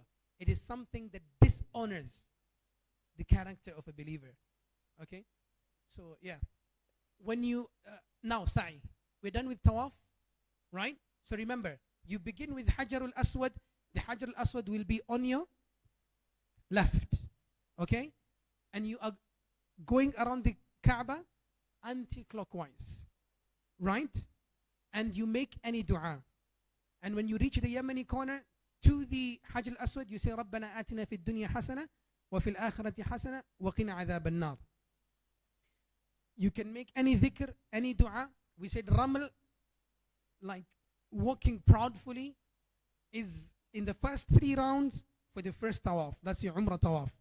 Irtiba', uncovering your right shoulder, it's throughout the first tawaf. Throughout the first tawaf. After that, you pray wherever in the masjid and you drink Zamzam water. That's it. Sa'i. Now, this is the last pillar of Umrah, then we break for our refreshments. Okay? So you have Ihram, we're done with that. What you're supposed to do, prohibitions, everything. Tawaf, we're done with that. Sa'i.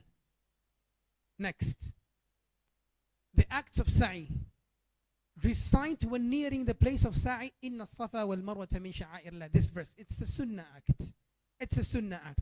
So the Prophet ﷺ, while heading to Safa and Marwa, he would recite this verse, Inna Safa wal Marwata min sha'airullah. It's not an obligation. It's a Sunnah act, lower than an obligation. When you reach the mount of Safa, and it's there, you can see it. Now, the Safa and Marwa is so elevated that it's almost at the tip of the mountain itself. During her time, meaning who? Her time meaning? Alayha salam, right? It was a hill, and that was a valley. Okay? So she was running in between the valley of the 2 hills. Now it is so elevated that you cannot even see the hill. You see the tip of the hill. When you climb Safa, you make dhikr and du'as in general. Any dhikr, any du'as. The Prophet ﷺ made a specific dhikr. La ilaha illallah wahdahu la sharika la lahul mulku wa lahul hamdu wa huwa ala kulli shayin qadir. La ilaha illallah wahda anjaza wa'dah wa nasara abdah wa hazam al-ahzaba wahda. This specific. Okay? But you can make any dhikr, any dua facing the Kaaba. You can make a dua also. Raise your hands, you can make a dua. The Prophet made it once, dropped his hands, made it the second time, dropped his hand 3 times. Okay, but any dua, any dhikr facing the Kaaba. It might not be possible to see the Kaaba. They have a window opening that you can see the Kaaba. If it's not possible because of the crowds, you can do it wherever and you just start. Run between the green lines. There will be green lines. That's where Hajar increased her pace at the center of the 2 hills. She increased her pace. You might even not get the opportunity to do that because of the crowding, right? But if you get the opportunity, do it. Run. 7 rounds. Safa to Marwa is 1. Marwa to Safa is 2. Again, Safa to Marwa is 3. That way. Not that Safa to Marwa and back is 1. No. Right? Okay. Hajj al-Badal. I'll speak about Hajj al-Badal after refreshments. I'm tired. Okay. We'll have our refreshments, inshallah. And then we continue. Ready? Yeah? Yes, Umar. Any questions before you go for? Or what we can do is, we can take our refreshments, come inside, we eat, because I see some people are sleeping. At least, I don't think anyone eats while sleeping. So you can eat while we listen as we move forward. Yes, Umar.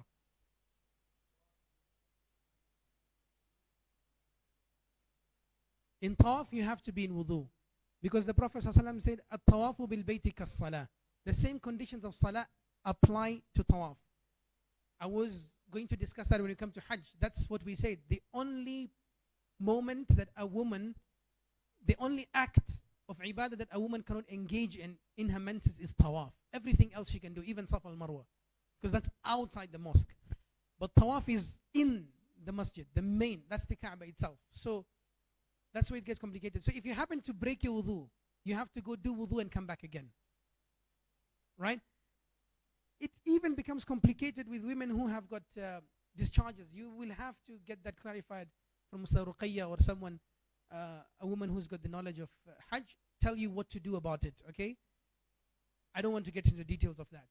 But, as you mentioned, if you break your wudu, you'll have to go do wudu. Now, you cannot go all the way outside and do wudu. People just go to the Zamzam tap. You can do wudu with Zamzam. You can even take a shower with Zamzam. But don't take a shower in the haram. Just your wudu and you come back. Okay, if you have a bottle, you can do it and come back. Are you supposed to do it continuously? No. Because you may be cut off by the salah. And when salah is about to start, the obligatory salah, everything stops. Everything stops. Okay? And if they tell you don't pray here, please listen to them. They have a reason why they're telling you don't pray here. Don't give them a difficult time. Okay. Yes.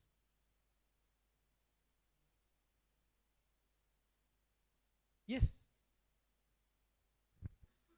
You will be in the same sandals that you were in during Tawaf. You will not have the privilege of going back to the hotel and coming back to do your sa'i. No. The shoes, you cannot wear shoes in Ihram. Yes. You have to wear, you cannot wear shoes in the state of Ihram. Remember, we are yet in the state of Ihram. We have performed the Tawaf. We have performed the sa'i. We have to perform the sa'i. Then Umrah comes to an end. Then we cut and shave our hair. We trim our hair. These are the 4 obligations of Umrah.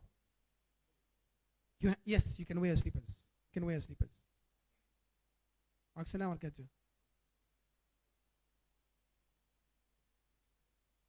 Anything that is not a shoe is a sandal, whether it's made out of whatever leather.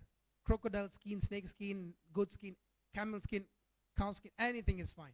As long as it's not shoes. And what differentiates a shoe from a sandal? The heels cannot be covered. This part has to be open. Right? You cannot wear socks also. You cannot wear socks also in Ihram. That's a cloth itself. Yes. Wa alaikum assalam.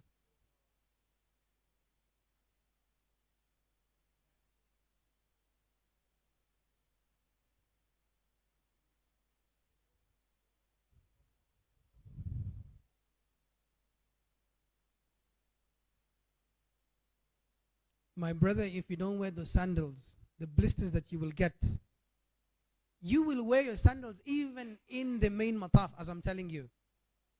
In the main, it's not a desecration of the. People think that putting on shoes in Kaaba or a sandal in Kaaba is haram, or it's a, oh my God, astaghfirullah. Let me ask you this question. What do you think the Prophet ﷺ did when he was praying? It's not narrated that the Prophet ﷺ prayed bare feet. If the Sahaba prayed bare feet, that heat on the soil would rip off their skin. The Prophet ﷺ, in every salah, he was wearing shoes. It's only narrated once. They didn't have carpets. Now, of course, I'm not going to say, now go to Dhuhr with your shoes. We have carpets now. But at the time of the Prophet ﷺ, they had shoes. Only one occasion is narrated that Jibril came and he said to the Prophet, remove your shoes because they have an impurity. So he removed it and he put it on the side. When he did that, everyone followed. So the Prophet said, why did you guys remove it? Said, because you removed it. Said, no, mine has got an impurity. That's why. I cannot pray in impurity. You get it? You will wear those sandals wherever you are. You will walk. So make sure even your sandals are comfortable. Please, make sure that your health is of extreme importance during Hajj. So look after yourself. Yeah. Yes. Yes.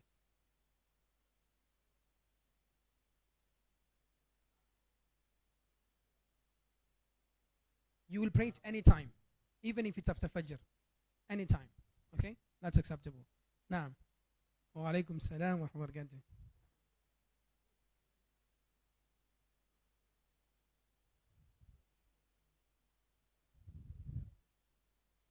Anywhere, anytime. You're in the best place at the best time, in the best of zones. Anytime dua is accepted.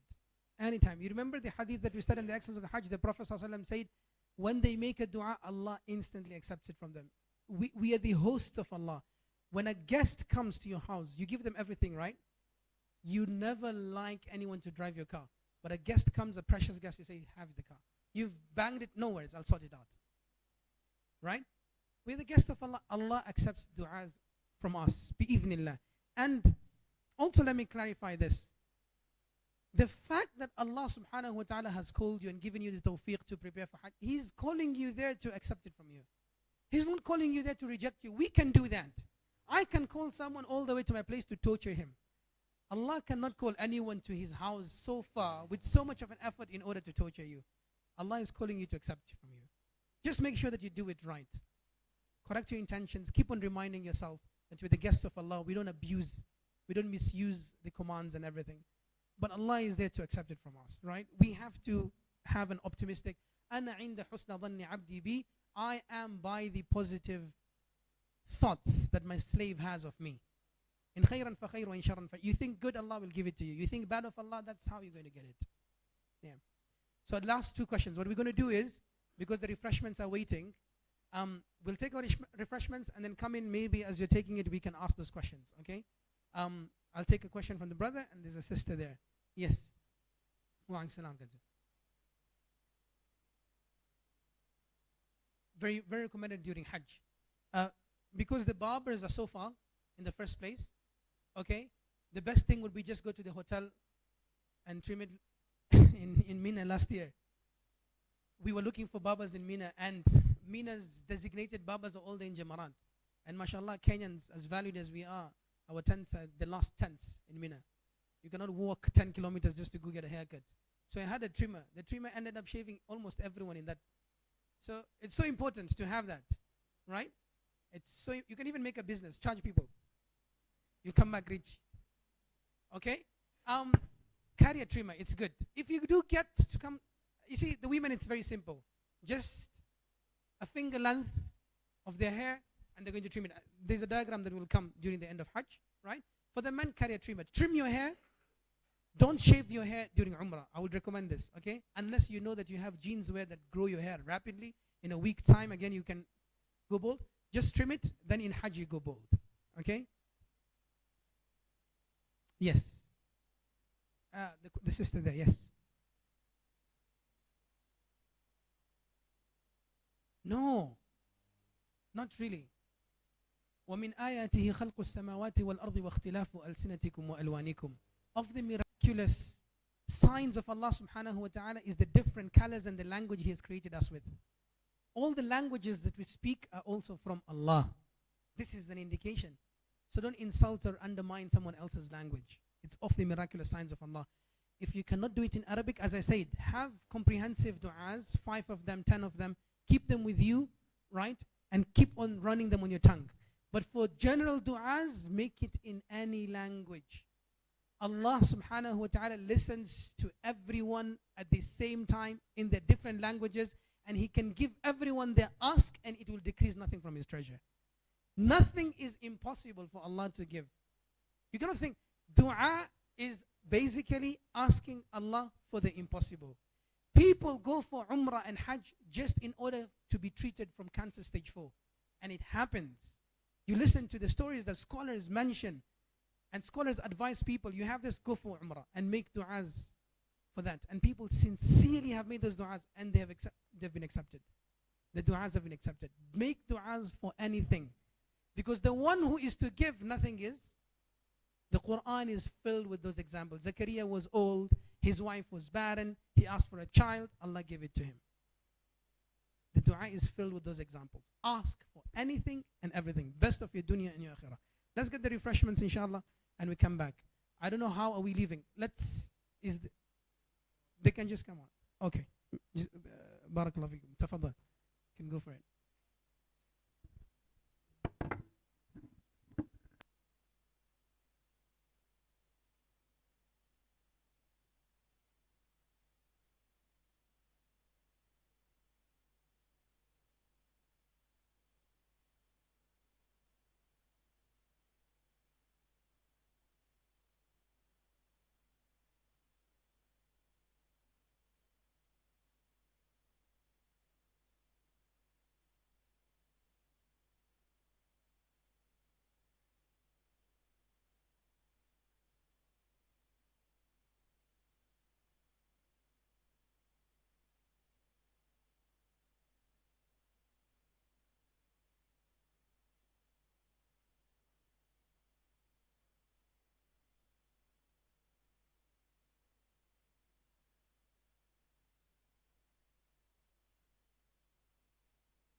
Assalamu alaikum wa rahmatullahi wa barakatuh.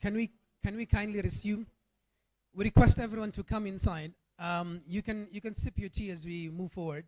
You can have your refreshments as we continue. Kindly come in. We're pressed for time.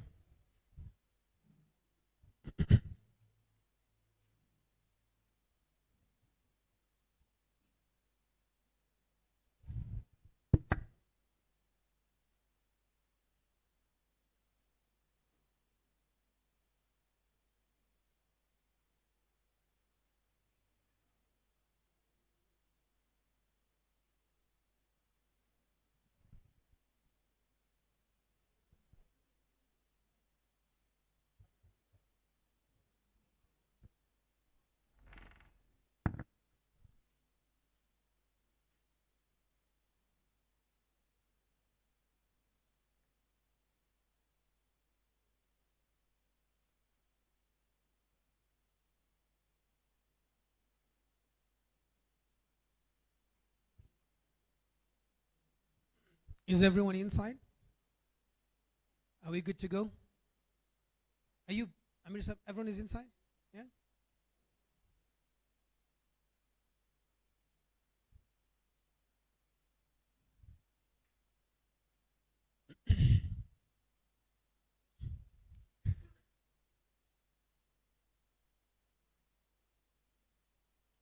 As I had mentioned in the beginning of the presentation that this presentation, inshallah, we'll share it with everyone. How are we going to do that? I don't know. Maybe the agents or the various people who are here from different groups, maybe we'll share it with the leaders and then they can share it on their WhatsApp groups if you're interested in having it.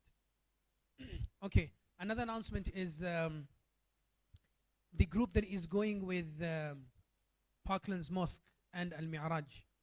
Parklands Mosque and Al-Mi'raj, we request you to kindly remain seated even after the presentation, just on a brief on our itinerary and other important matters. So we kindly request that you remain seated after the workshop, inshallah. There's a question a brother asked, a very beautiful question. Yes.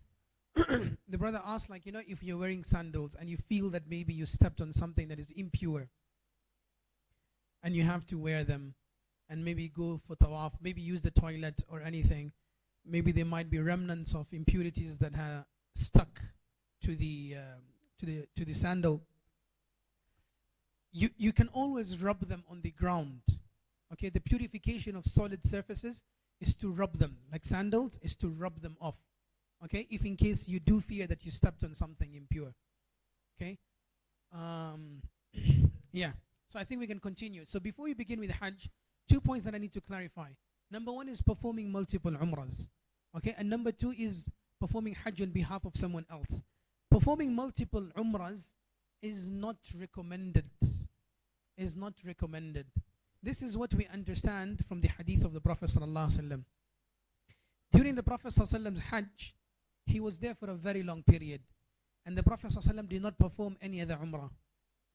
He did not perform any other Umrah. That's why by unanimous consensus, the scholars agree that multiple Umrahs is not a recommendable thing to do. It has got no basis from the hadith of the Prophet ﷺ, neither the companions of the Prophet ﷺ who performed Umrah and Hajj multiple times after the death of the Prophet ﷺ. But one clarification is this: there's an exception that the scholars do make, a reasonable concession, an exception.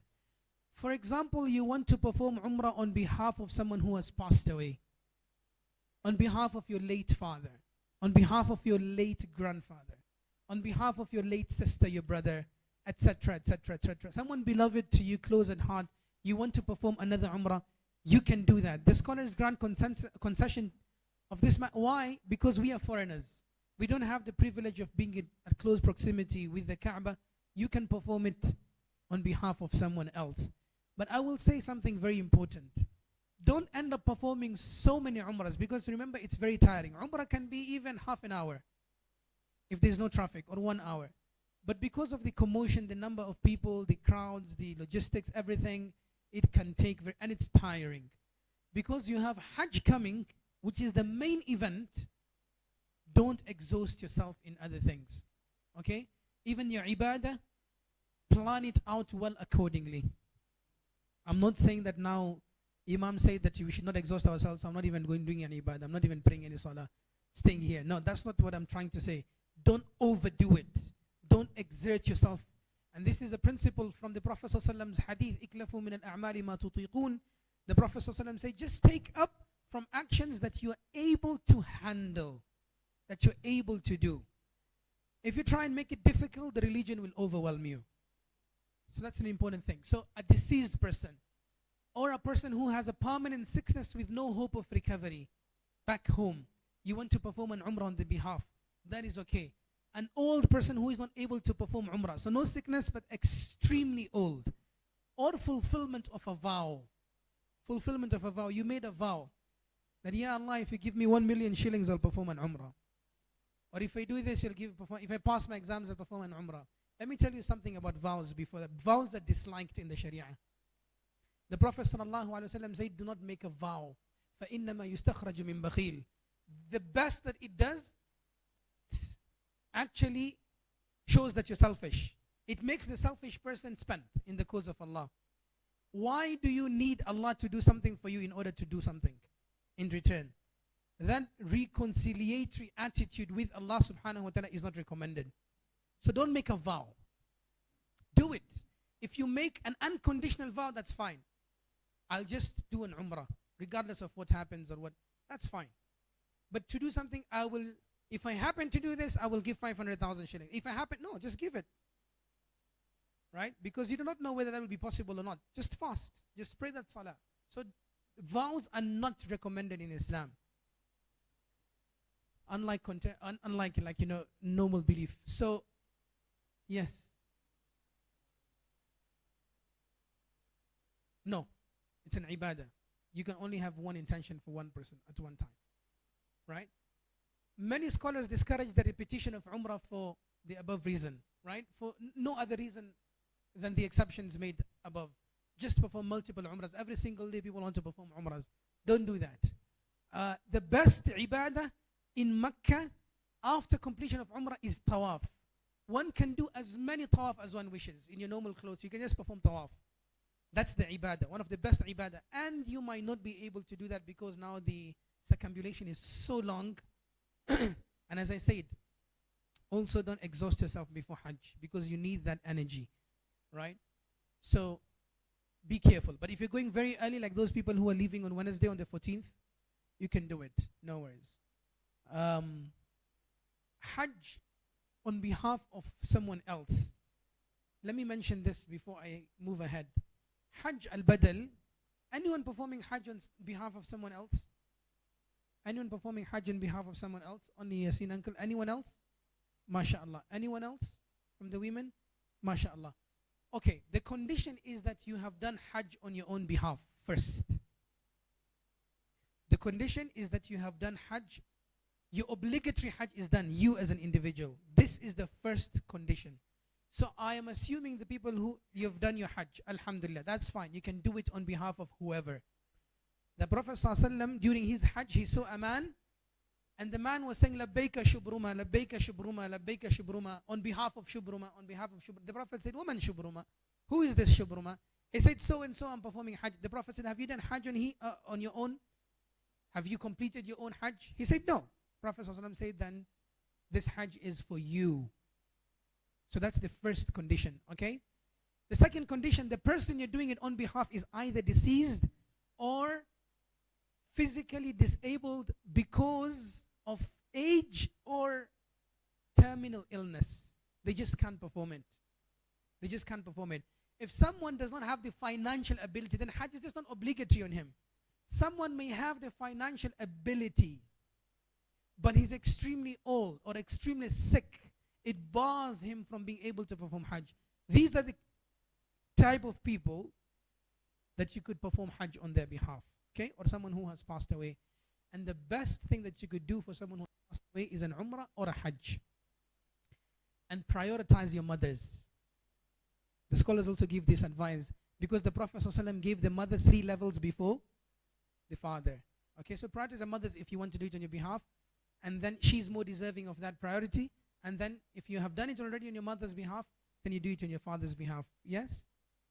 Right? You can do it on anyone's behalf, whomsoever you have intended for, okay? That is fine. But these are the conditions for Hajj al-Badal. People normally ask this question, will we get the reward? Yes, you will get the reward. But the Hajj reward itself will go to the dead. You will get the reward of the ibadat that you're doing, the salahs that you're praying. That one you will walk away with. And of course of the effort that you've placed. But the reward of the Hajj, the main reward of the Hajj and Umrah, goes to the person you've intended for. That's clear? Okay, Hajj step by step. Now, let's pay attention. Hajj is how many days? 8th, 9th, 10th, 11th, 12th. 13th is optional. So how many days? 5 days. The most that you're going to be in Ihram, man, is 48 plus hours. Yeah, these days because of logistics, you have to put in your Ihram quite early, so it might take slightly longer, but less than 3 days. Another tip, you can carry multiple Ihrams. You can change your Ihram. You feel this Ihram has become extremely sweaty and filthy and soily and dusty, which it will be. And it is a state that Allah loves to see His slaves in. Right? When a person is in that state and then he lifts his hands and in humility, and in that state his head is disheveled, his body is soiled and dusted, and then you make, Allah loves that state of humility. Okay, but you can carry multiple, and it's also recommended to carry multiple Ihrams because, for example, if it gets impure, you cannot wash it. The good thing is that it dries instantly, but then washing is a problem. So carry multiple Ihrams. Maybe you can soil it some way or the other. So at least have 2 Ihrams, at least. Okay? You can put in your bag. Okay, so we start. All right. A very quick summary. A very quick summary.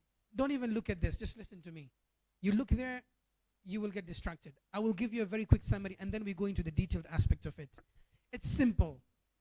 The 8th day of Dhul Hijjah, it'll correspond to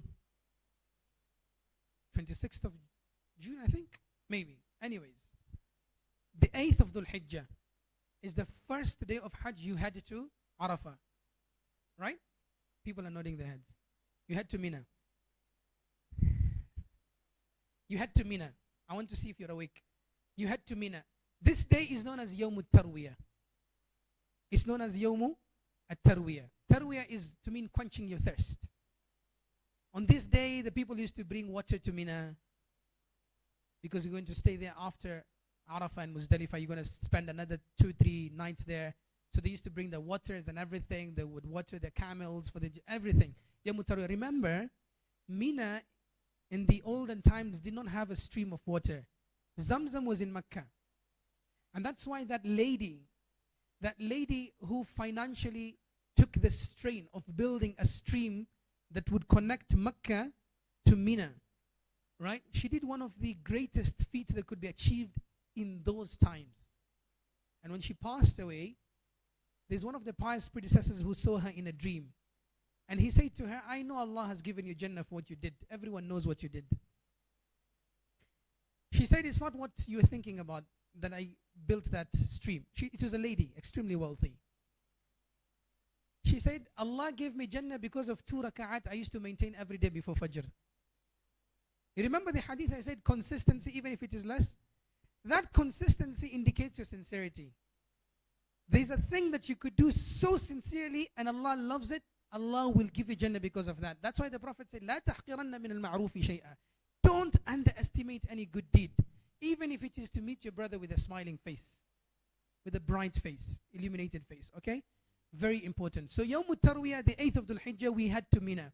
Because of logistic purposes, you had to Mina just before Dhuhr. Because of logistic purposes, the government will insist on us to go to Mina the night before, 7th of Dhul Hijjah, in the evening after Isha. You will get to Mina around 11, 12 o'clock based on the traffic and everything. But they want people to go early because of logistics and traffic and everything. These zones are the same. So remember the roads heading there, almost the same. Right? So you'll be in traffic. Be patient. Practice that patient now. I don't know how you're going to practice. Just nag your wife for no reason. Right? And then practice it. Patience, patience, patience. I don't know what you're going to do. But practice that patience, because you will have every excuse to pour over, right? That's the 8th day. You're going to be in Mina. The Prophet arrived there just before Dhuhr. We will arrive there way before, and it is fine. This is a preliminary day before Hajj, the 9th, when it starts. Hajj has already started, the 8th day. It's a preliminary. You get into the zone. It's a warm-up. It's a pre-warm-up. Take it like that. You're warming yourself up spiritually. Get into the state. Zone out. Spiritually get engaged. Make a lot of dhikr. Make a lot of dua. You will pray every salah on its time, shortened. Remember this. Every salah on its time, shortened. Every salah on its time in Mina, shortened. Not combined. Shortened. Dhuhr, I'll pray 4. Right? Shortened. 2. Asr, I'll pray. Maghrib, I'll pray 1.5. 3. Okay. Every salah, I'll pray shortened in Mina. No combination. Look at the Sharia. Look at the law. It has given us these concessions out of the norm just in order for you to engage yourself in ibadah. Nothing else. And not only that, because the scholars say it's extremely tiring, so Allah is also easing the burden. It's also tiring, so Allah is easing the burden from us. Okay, that's the 8th day in Mina. Then, yes. Yes, you don't pray the sunnahs. The sunnahs are not prayed. Ibn Umar, radiallahu ta'ala anhu, a man prayed the sunnahs during journey. So he said to him, then you would rather complete the prayer and pray 4. It's a sunnah to follow. It's extremely important to follow the Prophet. The Prophet did not do it, he did it for a reason. You're not going to leave out witr. Witr you will pray, by the way. It's the most important prayer after the obligations. You'll pray. But the Prophet did not pray sunnahs. You have other sunnah acts to engage in. Talks, lectures. Yes, mom. Duha, you can pray. You want to engage in extra sunnahs, khalas, it's an ibadah, you can pray. If you want to, you can pray. But it's very difficult actually in Mina. Outside is extremely hot. In the tent, if you have a place to pray, you might pray on someone's leg, on someone's head, on someone's, right? But you want to pray, and as an ibadah you can pray, it's fine. But the routine sunnahs after the salahs, they're not prescribed in these days, as they are not prescribed in a journey. Okay. On the 9th day, so this is a preliminary day for Hajj. On the 9th day, after sunrise, we head to Muzdalifa, Arafah. This is the biggest day of Hajj. This is the main event. When the Prophet ﷺ spoke about Hajj, he said, Al-Hajju Arafah. Hajj is all about Arafah. Not meaning that the other days are not of importance. But this is the, like when you're cooking a food and this is the main ingredient. You cannot miss out on this. It will mess up the taste. Same thing. This is the main day of Hajj. Hajj Arafah. You will get there maybe at 9, maybe at 10. Again, traffic, right? You have to be there. No one can miss this day. No one can miss this day. Even if you're going to be in the boundaries of Arafah for a second, you have to be there. And literally the government does that with extremely old people that they invite who have never performed Hajj. They might even fly them over Hajj, over Arafah. But they have to be there. Even if it is just for 2 seconds, for 3 seconds. You have to be there. You cannot miss out. And we will understand this. Make sure that you're not out of the zone of Arafah, which will not happen. But it happens with those people who attempt to go for Masjid al-Namira and they want to go to the mountain. The mountain has got no significance in Arafah. It's got nothing attached to it. You just have to be in Arafah. What are you doing on this day? Nothing. Except for ibadah and most importantly du'as. In the final hour of the day, you will do as much as du'as as possible. The final hour of the day. The final hours, let me put it that way. After 3 p.m., after 4 p.m., you'll be in your tents. You will be in air-conditioned tents, hopefully. And if it's not the case, patience, patience, patience.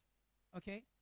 You will just engage in ibadah. You will pray dhuhr and asr shortened and combined. Shortened and combined. Dhuhr and asr are the only prayers to be prayed in Arafah. You will engage in du'as then after. I will speak about the details later on. Let's just move on. I'm just giving a summary. Then after sunset, after you cannot get out of Arafah before sunset. You get out of Arafah before sunset, you have messed up your Hajj. And you will not get out of Arafah because it's not upon you. It's upon the government to release you. Right? So don't worry. Inshallah, that will be sorted. Unless you run away. They will catch you and bring you back. Okay? So after sunset, you will be ferried to Muzdalifa, one of the best places of Hajj. The skies are your blanket, the soil is your pillow. Nothing else. Stargazing. Just there. Nothing else. You'll sleep outside. You're going to pray what there? Maghrib and Isha, shortened and combined. Whenever you reach there, whatever time you reach there, you'll reach there at 1 a.m., shortened and combined. Maghrib and Isha. And you will sleep and you will wake up for Fajr. You will pray Fajr. You will make du'as until sunrise. After sunrise, you go to Mina. Most of the people, because Kenyans, our tents are the last, closest to Muzdalifa, they just hop into Mina. Just walk 10-15 minutes. Just there. Right? But if you're old, you can be ferried in a vehicle. And half of the night to be spent in Muzdalifa is an obligation. Half of the night. You have to be there for half of the night. No one can move out before half of the night. Just like you can move out of Arafah before sunset. The elderly people, the children, the women, the Prophet allowed them to leave after midnight. Allowed them to get to Mina. Ibn Abbas says, I was one of the children who was sent with the women. So he went after midnight. But the Prophet's sunnah was to stay after. Okay? Inshallah. So whatever your group decides, inshallah, you can do that. Okay. Then after sunrise, you've done your dua, then you go to Mina, the 10th day. 10th day is the busiest day of Hajj. It's the busiest day of Hajj. Most of the deeds take place on the 10th. Okay? So you get to Mina. Then you have to stone. You have to shave. You have to slaughter. And you have to perform Tawaf al-Ifadah, which we'll discuss about in detail. So the first thing is you stone. What do you stone? You stone the biggest pillar. Jamratul Aqaba or Kubra. The biggest of them all. That's it. People prefer to pick up their stones from Muzdalifa. You can pick them up from anywhere. You want to pick up from your garden here and put it in your suitcase, that's also fine. You have plenty of stones there. In fact, the government puts heaps of concrete pebbles, which you'll pick. The size of the stone is not a rock, dear brothers. It's a chickpea size. It's symbolic. People there go and, remove out the entire feud with Shaitan. Small stones. We'll discuss the details of that. So Jamratul Aqaba, Uqba, the Kubra, the biggest one. And then number 2, slaughtering. Slaughtering, you consider it done. You consider it done. Because you're not going to go slaughter there. They will do it on your behalf. You've already paid for it. It's done. You consider it done. Number 3, shaving. I forgot to complete that hadith of the Prophet ﷺ in order to encourage shavers. The Prophet ﷺ said to the people who are going bald, Rahimallahu al-muhalliqeen. May the mercy of Allah be on those people who have gone bald. Then he said it the second time, Rahimallahu al-muhalliqeen. May Allah's mercy be on those people. So the people who have trimmed their hair, just cut it short, they said, Ya Rasul, and us, and us, and us. The Prophet, the third time, he said, Rahimallahu al-muhalliqeen. Mercy of Allah be with those people who shaved. And us, Ya Rasul. Then he said, Rahimallahu al-muqassirin. May the mercy of Allah be with those people. So you're third in line. So it's good to go bald. Not for the women. For the women, they have it. See, the women are favored in every sense. And then there are people, liberalists, saying that Islam humiliates women. Not at all. Subhanallah. And the best thing you will see, the honor that Islam gives even women, is when an announcement will be made after Salah and you are busy in the activities of Hajj and Umrah, and will make an announcement after Salah, As-salatu ala sabiyya. Salatul Janaza will take place for a young infant girl. The entire world will come to a standstill there to pray Janaza for a young girl. What more honor do you need than that? Subhanallah. Okay. That's the 10th day. Once you are done with any of the two actions of the 10th day. And order is not a condition. Sequence is not a condition. People came, they said to the Prophet, I did this before this. The Prophet said, La haraj. I did this before this, La haraj. I did this before this, La haraj. Any of the two things that you will do on that day, you're out of the first tahallul. You're out of the minor ihram. We'll get into the details of that. Now remains Tawaf al-Ifadah, which is the Tawaf of Hajj and Sa'i of Hajj. You can do this on the 10th, you can do this later. It's recommended to do it later because on the 10th, now, the Prophet is on the 10th. Everyone is going to go for it on the 10th. Haram will be packed like nothing. Do it later. Most recommended, do it when now you are coming out as a group from Mina, going back to Mecca to your hotels on the 12th day or the 13th day, whenever your group decides to come out, okay? You will do it on that day. Not that there will not be commotion or the crowds will be there, but significantly lesser. The crowds will be there. Don't expect that you will wake up at 4 a.m. and the haram will be empty. Everyone is thinking the same like you. We'll go for it when it's empty. It's never empty, alhamdulillah. That was the du'as of Ibrahim alayhi salatu wasalam. Okay, so I've given you a step on step. Let's go to the details now. Okay, 8th of Dhul Hijjah. Very importantly, the sunnah is to arrive before dhuhr. No harm if you get delayed. This is known as Yawm al-Tarwiyah. Even if you miss out on this day, it's totally fine. Even if you miss out on this day, it's totally fine. No worries. But everyone will be there, except for a few people. It serves as a preliminary to the main days of Hajj. Spiritually and mentally prepare yourself. Do as much as ibadah as possible. Don't waste your time chit-chatting.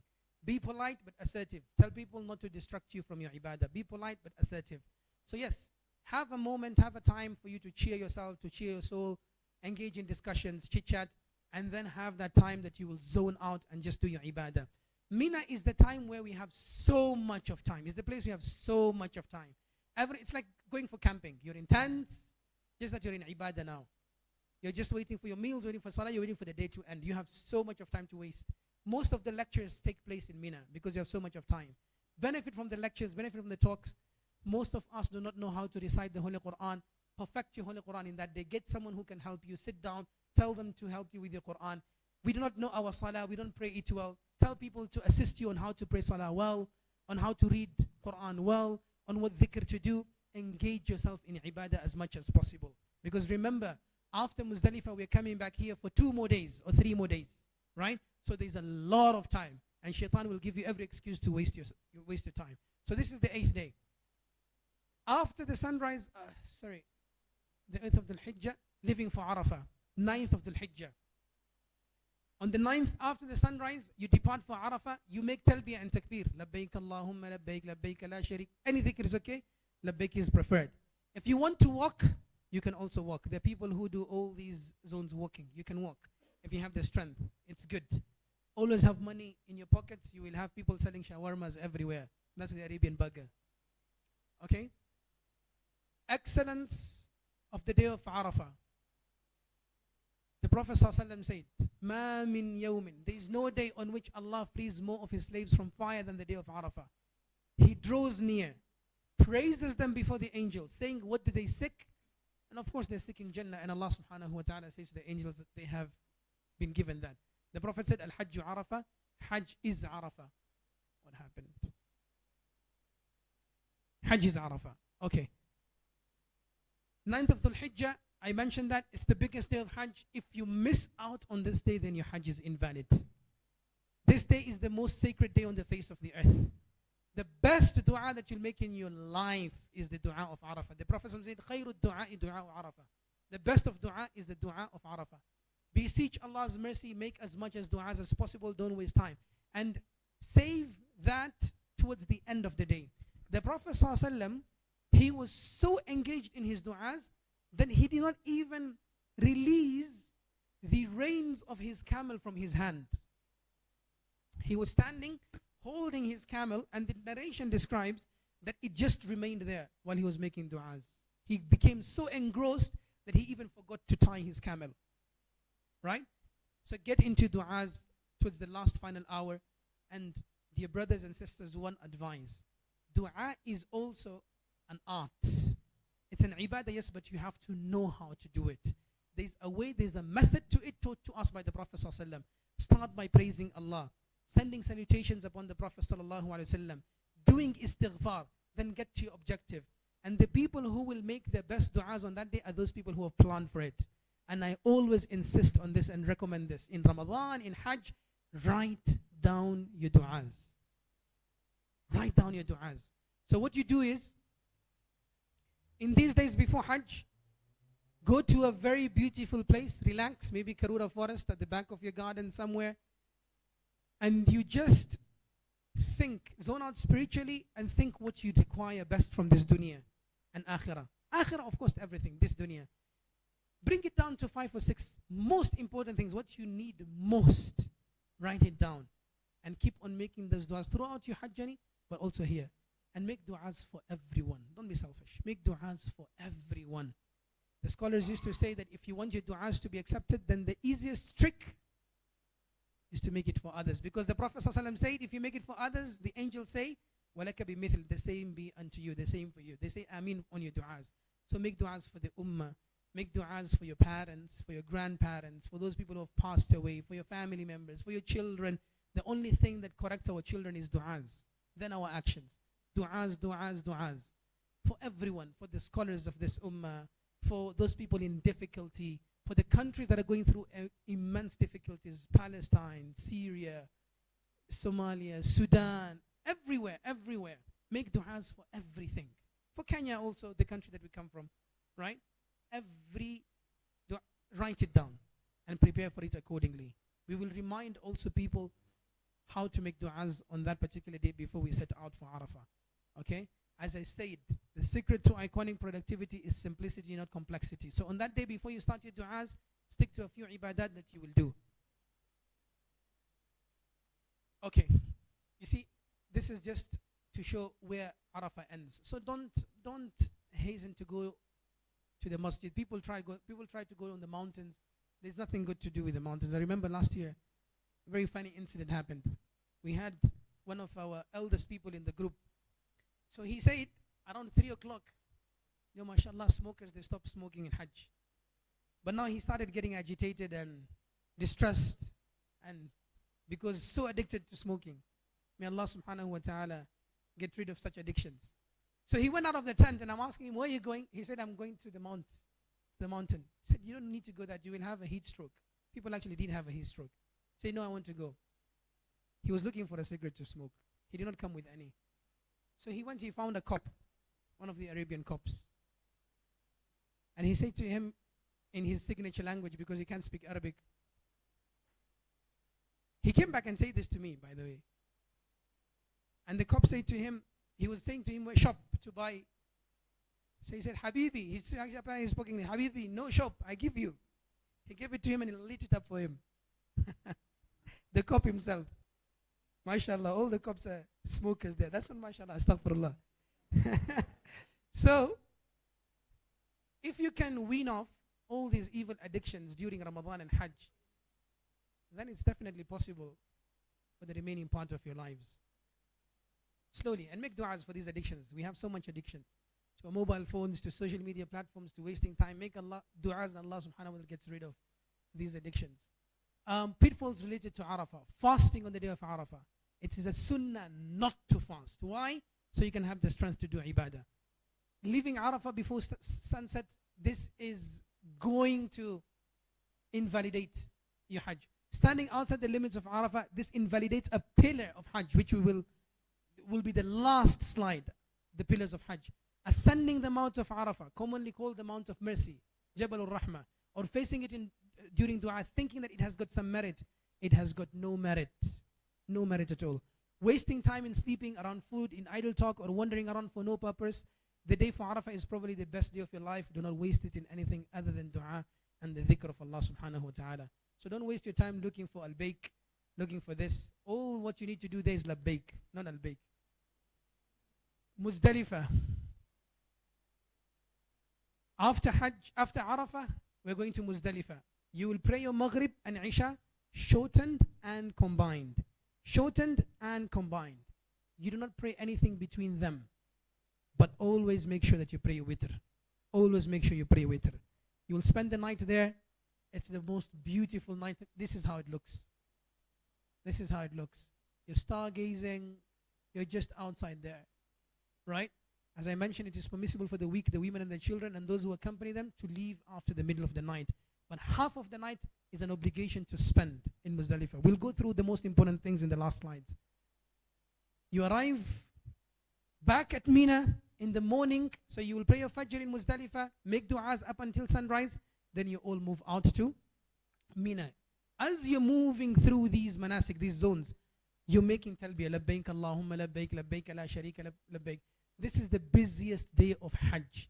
You will be performing the following manasik.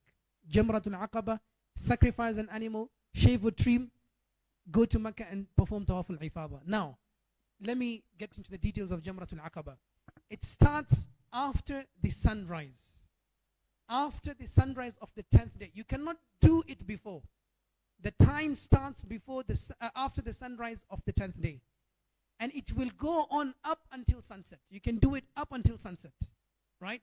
It's written here. You cannot perform the stoning of Jamr al-Aqaba until after sunrise. The weak, the sick who leave for Mina after the middle of the night may perform the stoning when they reach Mina even before Fajr. It's an exception for them. If they're extremely old, they have to avoid this thing. Or else even for them, it's recommended to wait up until sunrise. Okay? Performing this stoning before the middle of the night of Muzdalifa is null and void. Because we have to stay for half of the night in Muzdalifa. You cannot leave it before. If you go to Mina, which is just close by, saying like, let me get done with this stoning, then I come back to Muzdalifa, it's null and void. You may delay this Rami to the afternoon or even up to the night if you find difficulty in doing it before noon. Everyone will do it in the evening, most likely, because of the heat levels. Or you will do it just as you get into Mina, before the sun gets high above and scorching and heating up. Most of the people do it either in the evening hours around 3 p.m. when it starts getting, cooler, or they do it just when they get to Mina. I don't know what go with your group. Don't avoid your group. Don't be that one person who will say, I'm going for it. You guys come in later, man. You guys are very lazy. No. Go with your group. There's benefit in that. There's guidance. You get lost in Mina. This is another tip. But alhamdulillah for Google. So take your pin location of your tent and share it across your group that you have and just place it for those days as your primary location in Mina. You will get lost in Mina. Chances are you will never find a tent. And don't expect the cops to know where your tent is. They don't know. They're just there to help you.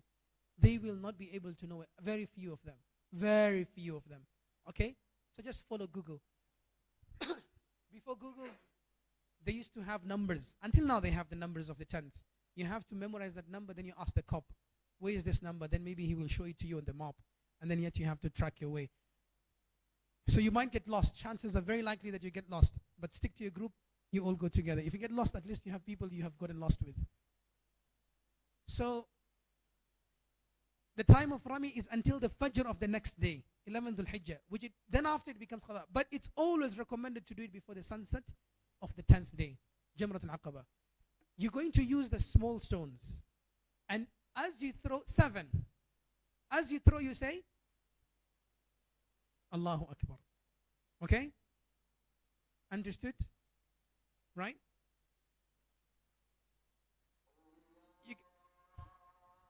Let's wait for the adhan to end.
We're almost there towards the end. I know people are tired. Okay, so we were speaking about Jamratul Aqaba, the major pillar. You will stone it 7 times. 7 people, small, a size of a chickpea, and make sure you watch people's heads. Because there'll be so many rows. You might stone someone's bald head. Not something really good to do. Okay? So, you just say Allahu Akbar and throw. Allahu Akbar, throw, and then you proceed forward. And you go back to your tent. When you get back to your tent, you will shave. You can do the shaving even before, whatever is conducive. Most people do it after Jamratul Aqaba. You're already done with 3 of the 4 things that you're supposed to do on that day. Which is the third one? Slaughtering, which we said you'll assume it's done. Because the moment the authorities see people coming into Mina, the slaughtering starts. So you'll assume it to be done. It's very difficult to have the knowledge to know that my specific sacrifice is done. They don't even care about you or who you are or where you're coming from. They know these numbers of slaughters need to be done and they do it. So you will assume that it's done. That's what the scholars say. Any of the 2 major acts on that day, when you get done with it, you're out of the first tahallul, that's the Mina Ihram. Meaning you can get out of your Ihram now, put on your clothes. Every impermissible act becomes permissible, except for one thing. What is that? Intimacy with your wife. This will not take place until the second tahallul. The second tahallul, when you're out of Ihram fully, is when you have performed the Tawaf of Hajj, Tawaf al-Ifadah, and your Sa'i. Okay? If you get it done on the same day, well and good. Or else you will wait up until the 12th when you go back. So make sure that you remember also the desirous touch. That's extremely important. Okay? On the 11th day, you're staying in Mina. On the 12th day, you're staying in Mina. Mina, remember, the rule is you're praying your prayer shortened, not combined. Okay? And you will be there the entire day. On the 11th And the 12th, and for those who stay up until the 13th, there's only one deed that you're doing. The stoning of all the 3 pillars. The major one, the minor one, and the middle one. Kubra, Wusta, and Sughra. Okay? 7, 7, 7 each. So that's how much? 21. It starts after Zawal. You cannot do it before Zawal. So you think that Fajr after Fajr, you're energetic. The sun is not yet out, let me go rush and do it. No, it starts after Zawal. Okay? 21. And then the second day, another 21. How many stones are that? Those? 42. And the first 7? 49. So you need 49 stones in your pouch. At least 49 stones. Of course, you might need many in case you lose some or you want to give out some also. Right? So make sure you will always get sufficient of stones. Yes. Okay? On the 12th day, for those people who are leaving, which is fine, you have to leave before sunset. If sunset catches you there, then you have to spend the 13th day. Now you come back to Makkah. What is remaining? Tawaf al-Ifadah. The Tawaf of this is the trimming here for the women. Okay? Just cut it that much. Alright? Okay. This is how the queues look like in the toilets of Mina. But now the toilets are actually new. They've built new toilets. But the queues will always be there. As long as humans are there, the queues will always be there. Okay. Tawaf al-Ifadah. This is also known as Tawaf al-Ziyarah or Tawaf al-Hajj. This is the Tawaf of Hajj. Umrah has its Tawaf and it has its Sa'i. Hajj also has its Tawaf and it has its Sa'i. You do this on the 10th day, or you will do it once you're back to Mecca with your group, either on the 12th or the 13th. Now, one very important, I said you're out of your ihram now. So now you can put on your shoes. So put on your best walking shoes. You go, because you have to do tawaf, you can do a sa'i. It will take very long. Now, there's one more thing, farewell tawaf, tawaf al-wida', the farewell tawaf. Farewell tawaf is basically the last thing that you have to do before you leave Mecca. The last thing before you leave Mecca. It has to be the last thing in the sense that, of course, if there is a neglected period of delay, that's fine. A small period of delay. For example, you're waiting now in the bus to leave, that's okay, but it has to be the last thing, meaning no any deed after that. So, Tawaf al-Wida', you're done, then you want to go for shopping? No, you can't do that. It has to be the last deed that you have to do. Now, something about Tawaf al-Wida' which I need to explain. You can combine it with your Tawaf al-Ifadah. Listen to this. There's a Tawaf of Hajj and there's a Sa'i of Hajj. And then there's a farewell Tawaf, the last thing, the goodbye to the Kaaba. You can combine these two Tawafs into one. But the intention will be the intention of the major Tawaf, which is Tawaf al-Ifadah. Your intention will be Tawaf al-Ifadah, not Wida'. Because the Tawaf al-Wida' is minor and secondary to Tawaf al-Ifadah.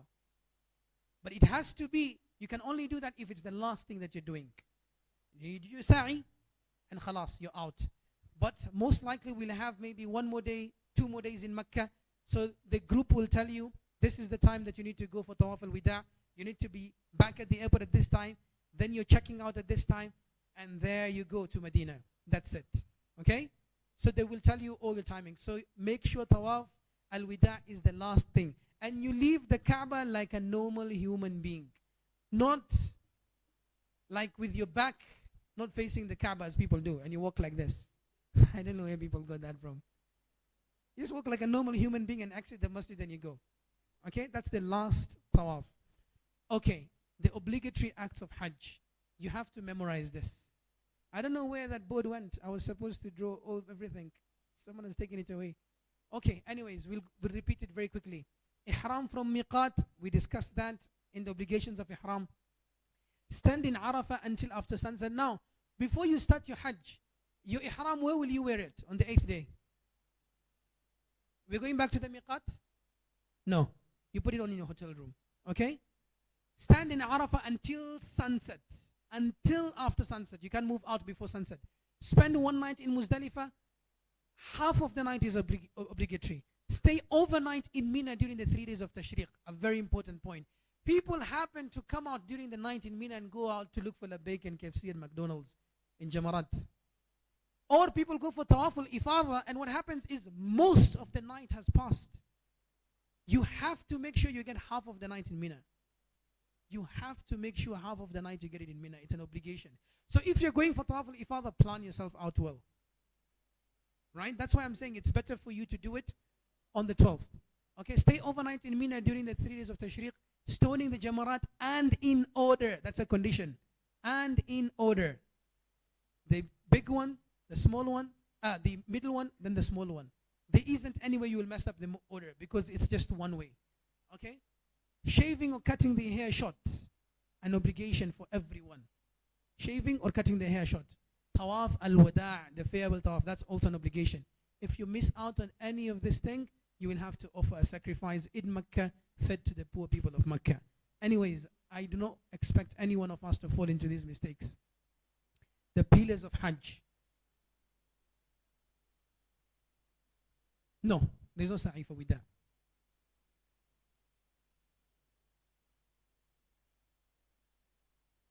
Half of the night is from sunset to the middle of, sunset to sunrise. Then you calculate the duration, half of it. So you're already there. In Mina, you're spending the days there, the 11th and the 12th. Okay? The pillars of Hajj. Ihram, again, it was a pillar of Umrah. Let's go back to the pillars of Umrah. Ihram, Tawaf, Sa'i. 3 for Umrah, 4 for Hajj. Ihram, Arafah, Tawaf, Sa'i. Which Tawaf is this? Al-Wida'. Al-Ifadah. Thank you. MashaAllah. Everyone is together. Okay? So the 8th you're going to Mina.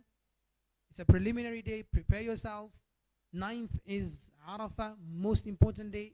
All what you're going to do in the final hours is du'as. Muzdalifa. You pray your Dhuhr and Asr shorten and combine in Arafah. Then we're going to Muzdalifa. We're going to stay outside. Pray our Maghrib and Isha whenever we arrive. Shortened and combined.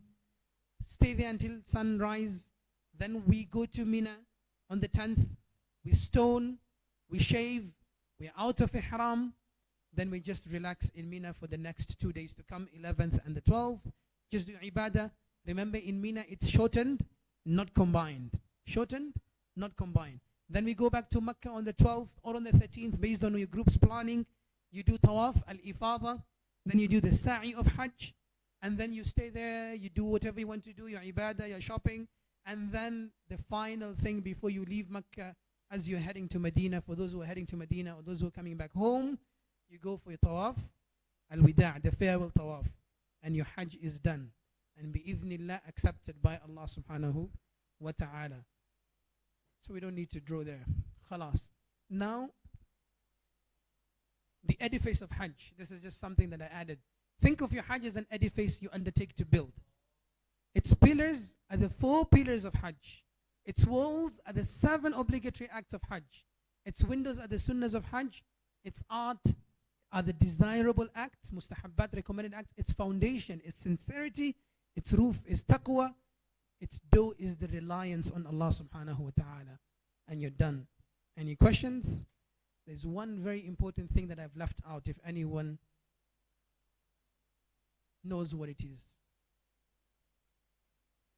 What happens to the women in the menses? This happened to the Prophet ﷺ with 2 of his wives. One before Hajj, one after Hajj. See, what makes it even more complicated, I said the only thing women cannot do in their menses is Tawaf. Everything else you can do. At the time of the Prophet ﷺ, they said, okay, khair, we have to wait. She finishes her days of her menses and then they move out. But there's no way you're going to tell Saudi Airlines, I'm in my menses, you have to wait for me. Right? Unless you have your charter flight waiting for you. So what are you going to do as women? So many things. Block your menses. Now, you see, that also has got a lot of side effects. So you have to take advice from your gyno. This is what I'll say. We are not doctors. I can't give you that advice. Seek advice from your gyno. Can I block it based on your conditions? Your gyno knows your conditions best. She knows your underlying conditions, your health status. If she says you can block your menses and these are the side effects and this is what you would need to do, khalas. Okay? If you can't block your menses for whatever reason, because of a health issue or whatever happens, and your menses come in, the only thing that will get affected is Tawaf, al-Ifadah, the Tawaf of Hajj. That's the only thing that will get affected. If you really have your menses, then you will have to perform the Tawaf in that way, in that state. Some scholars say then you give the penalty of a big sacrifice of a big animal. Some scholars say there's nothing because you did it however Allah allowed you to do it, or however you could be able to do it in that particular period. Right? And Allah subhanahu wa ta'ala make it easy. So take health advice, sisters. Take health advice. I'm not going to say go for the blockers. No. Take your health advice based on that.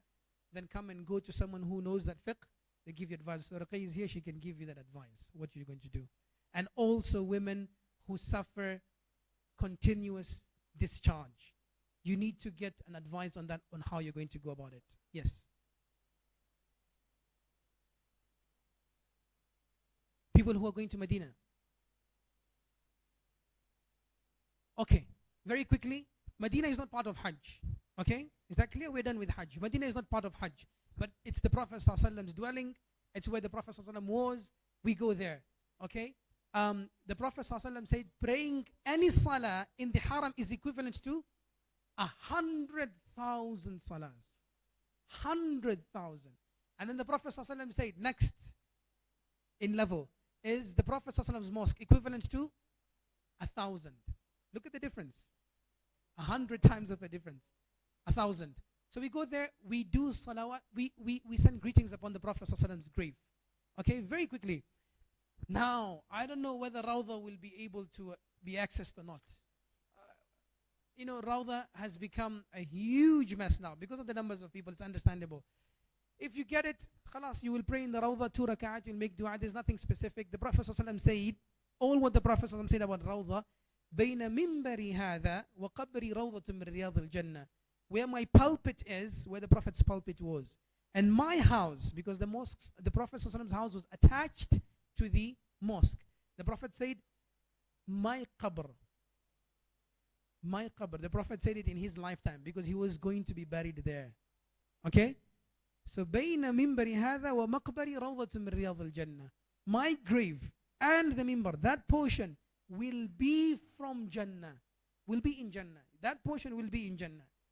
So it's one of the most valuable places on earth. All what you do is pray 2 rak'at. That's it. There's nothing specific ibadah, but it's part of the mosque. You pray your sunnahs, 2 sunnahs, and make du'as. They will not even allow you to stay there for more than 5 or 10 minutes. Then you go and make salam to the grave of the Prophet sallallahu alaihi wasallam. What are you going to do? Very simple. And people engage in every form of shirk here. Very dangerous. The Prophet ﷺ had already warned this ummah not to engage in what the previous nations engaged in shirk. He said during his last days, La'natullahi ala al-Yahudi wal Nasara. May the curse of Allah be upon the Jews and the Christians. Ittakhadhu qubura anbiya'ihim masajida.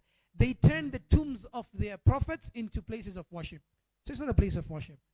The Prophet said, "La tattakhidhu qabri eida." Don't take my grave as a place of celebration, as a place that you will keep on coming to for no given reason. He also plays that just in order for people not to fall in shirk. You do not make du'as to the Prophet ﷺ.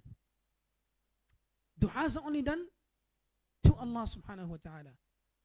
We make du'as for the dead, but it's the Prophet, we don't make du'as for him because his sins are forgiven. So all what you're going to do is, the grave of the Prophet will be on your left. And there's a very interesting history regarding the grave of the Prophet ﷺ. What happened? There's a time that people wanted to steal the body of the Prophet ﷺ. You've read that? Okay? Those people who will be in the groups with us in Mina, inshallah, or in Medina, inshallah in Medina. Okay, because in Mina we can be in different tents. We'll discuss about the history and how it was preserved, protected. How it was protected and what it is now. And the current structure dates back to what period in history? Very, very interesting. When you come, you just say, Assalamu alayka ya Rasulallah. That's enough. Assalamu alayka ya Rasulallah. You can add Jazakallahu an ummatika khayr al-jaza. You can add that. May Allah reward you on behalf of your ummah the best of rewards. Then you shift slightly to the right. That's Abu Bakr. You say Assalamu alayka ya Abi Bakr. May Allah have mercy on you and forgive you. We don't say that for the Prophet. We only say it for the Prophet. Does not need our du'as because he's forgiven. Abu Bakr radiallahu, then you shift slightly. Assalamu alayka ya Umar. And you say, may Allah mercy forgive you. And you can add, Jazakallahu an ummati Muhammadin khayr al-jaza. May Allah reward you on behalf of your sacrifices for this ummah the best of rewards. That's it, and you walk out. That's it. Nothing else. But yes, it's okay to be emotional. Because that's the Prophet ﷺ's grave. And how they have been arranged is also important. The body of the Prophet ﷺ is the furthest of all. This way. Then the Prophet then Abu Bakr radiallahu ta'ala anhu in line with the shoulders of the Prophet. They even maintained the Prophet's respect in how they arranged his graves. And then Umar radiallahu ta'ala anhu, because he was third in line with the shoulders of Abu Bakr radiallahu ta'ala anhu. This is how it is. But then there's a very interesting structure around this. A lot of things have happened to the grave of the Prophet ﷺ. There's a lot of history which we'll discuss in Medina. And if not, Google it. There are people who have discussed about it. Google it, how and where it is. No one has got access to the main chamber of the Prophet ﷺ's grave. Not even the Saudi government. No one has. The furthest they can reach to is the Pentagon created around the Prophet ﷺ's grave, which has got a kiswa on top of it. It has got a green covering. You can see the green covering from one of the openings. The gate is like this. Okay? There's a big gate. There's a small hole. There's a big hole. Then there's this big hole is now the ghurfa of Aisha, the room of Aisha where the Prophet ﷺ was built, was buried, right? The furthest that the Saudi government can get to in our times is to change this kiswa. No one can get into the main chambers of the Prophet ﷺ's grave. Okay, sallallahu alaihi wasallam. Okay. Now there's a lot of history in that. You will discuss in Medina. That's it. In Medina, you will do ziyarah of the places, historical places. Uhud, you'll go to Uhud. You will go to Masajid, the 7 mosques. You'll go to the trenches, the battle of the trench where it took place. You'll go to Quba, you'll go to Qiblatain. Okay, Uhud, you will be explained what happened, how the battle took place, where were the Muslims attacked from, where did they fall short, all that will be stated to you.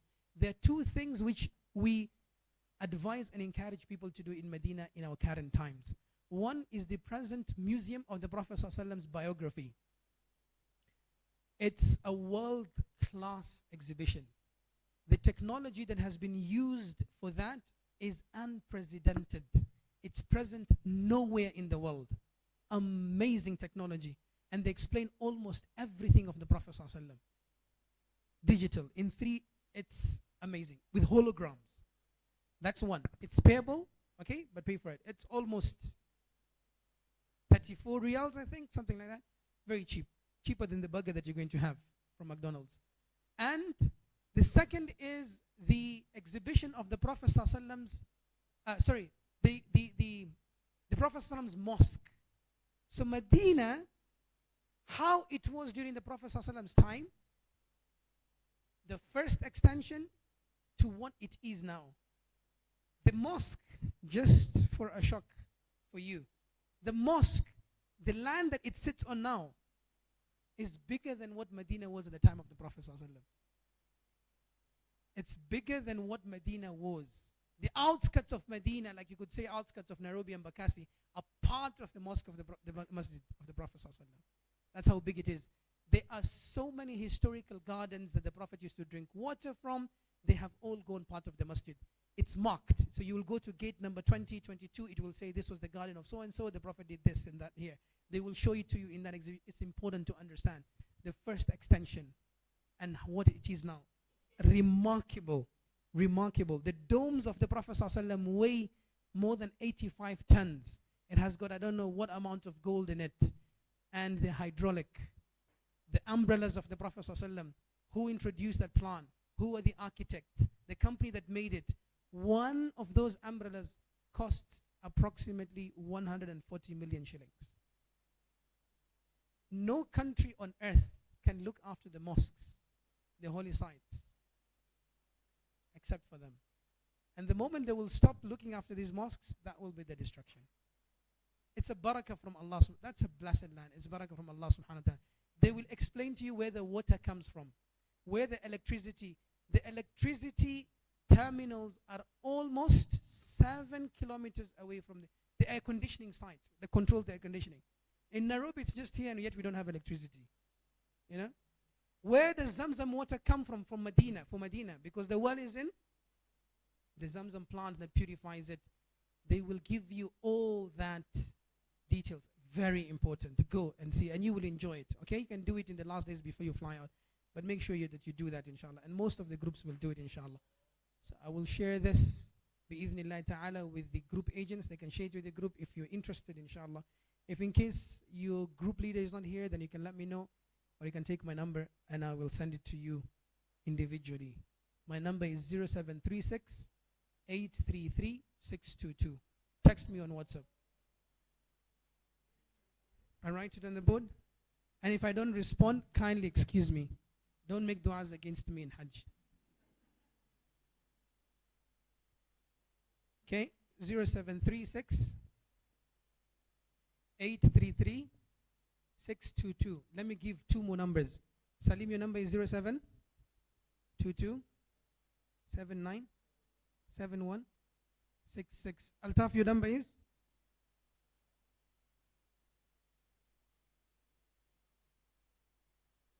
Text on WhatsApp any of these numbers. Okay, I've given you also alternatives so that I don't give you a reason to make du'as against me. Any of those numbers, inshallah, and we will share the PDF with you. Any questions? Any questions? Yes. Then has? Yes, even chewing gums is not a perfume. Okay? Chewing gums. You can chew gums. It's not a perfume. No one says, mashallah, you've perfumed yourself by chewing a gum. No. Okay? So you can also use the toothpaste, right? That's fine. Yeah. Yeah. But if you want to avoid it, there's scentless toothpaste. There's scentless toothpaste. Huh? Subhanallah. Then what's the purpose? Use a miswak, the best thing. Use a miswak.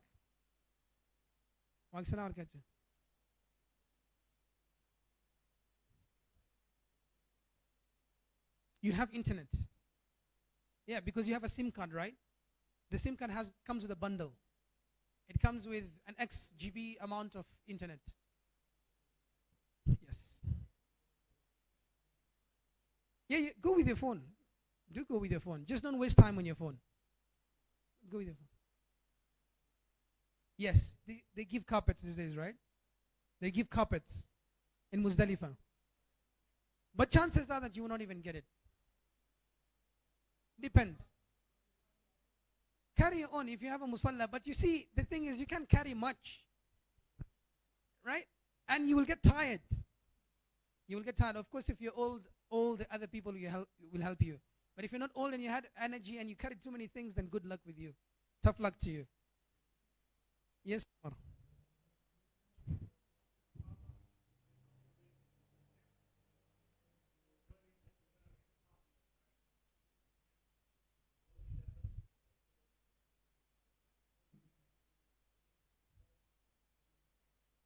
Yeah, you can do that. Tawaf al-Ifadah, you can do it anytime. Just make sure that when you do it, you don't spend more than half of the night there. Yeah. Yes.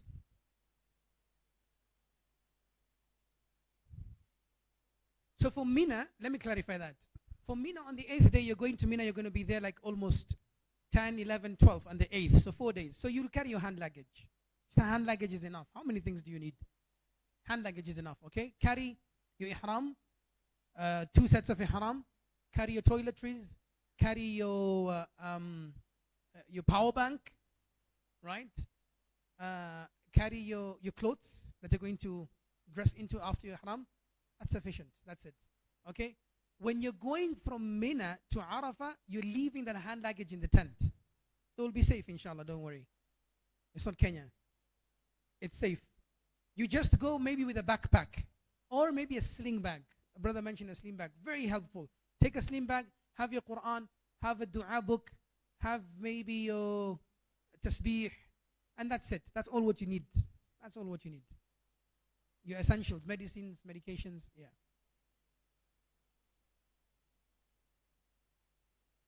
No. You're leaving your main luggage at the hotel.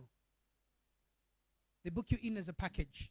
That's what most people don't understand. Oh, Hajj is expensive, this is expensive. No. They give you a period of days that you have to block those days in your hotel for. Whether you're going to sleep there, you're not going to sleep there, you've blocked those days, you have to pay for them whether you're there or not. So your main luggage will remain in the hotel. Yes.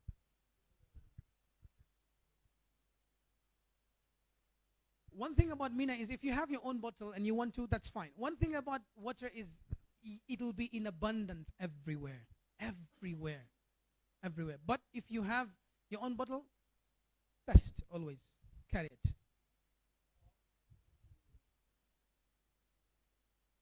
So you can do it. It's out of the mosque. Then you can do it without wudu. Okay. Please give us info about sanitizer or wipes because you can use unscented sanitizers, right? Use unscented. In fact, sanitizer was by default always unscented. Then in COVID, they started making it a bit fancy, right? It was always. And the spirit smell. The smell of spirit, you mean alcohol? Alcohol spirit? That's not a perfume. That's fine. That's fine. That's not a perfume. That's fine. Yes.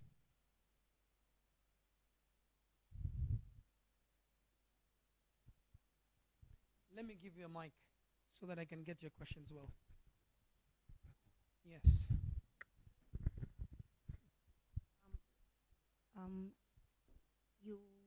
You go to Hajj and then you get your menses, and let's say you visited a gynecologist and you took drugs, but you got your menses and you did everything except the Tawaf. Is your Hajj valid or you have to do Hajj again? You have to do your Tawaf. The Tawaf cannot be exempt. Tawaf al-Hajj, the Ifadah, it cannot be exempted. So if you did everything and you had yet have your menses, you will do it in that state. So your Hajj is still valid? Bi-idhnillahi ta'ala. Because there's nothing else you could do. Okay? I would say pay the fidya. Pay the big animal sacrifice. Even though scholars allow that as a concession because you are limited, because your train ticket is booked, your bus ticket is booked, your flight is booked, there's no way you can delay like the time of the Prophet ﷺ. So pay the penalty of a big sacrifice. Let me tell you something interesting about fiqh. All the four madhahib, the school of thoughts, which is a blessing from Allah subhanahu wa ta'ala, all of them say that your tawaf is invalid if you do it in your menses, except for Imam Abu Hanifa.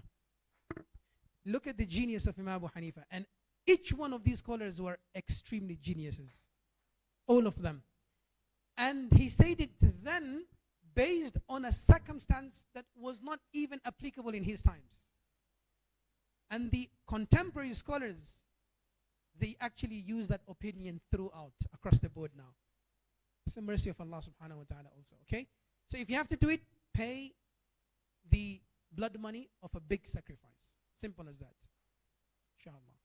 It'll be accepted, inshallah. Yes, sister.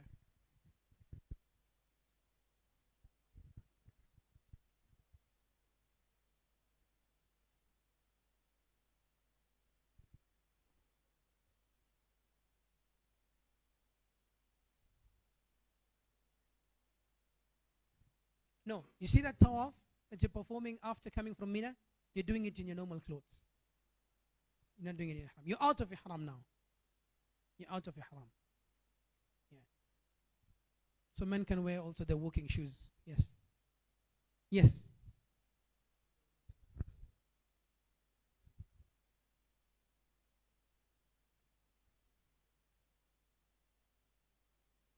Can he wear a knee brace? Yes. Yes. Knee braces, casts, those are all fine. Those are all fine. We can open the curtains now. It's okay. Done with this. Yes. Yeah, just make sure it's non-scented. The soap that you carry, non-scented. Yeah, you can carry it from here. Non-scented soap. Make sure it's non-scented. If you really have to use soap. Remember, it's not that of a big deal. It's only 48 hours in Ihram. You don't need all these non-scented things, or it's only 48 hours. It will be so hot. If you come out taking a shower and you walk to your tent, you are dry and sweating. By the way, and there's something interesting also. I've realized this in the past few years. Arafah turns and happens to be the hottest day in the history of Saudi. It's just from Allah. It just happens to be the hottest day ever. Like Allah subhanahu wa ta'ala purifies us fully. It becomes so difficult at times to tolerate, but inshallah, we'll make it through. Yeah. You won't die. And if you die, that's a Jannah for you. Don't fear dying there. Yeah.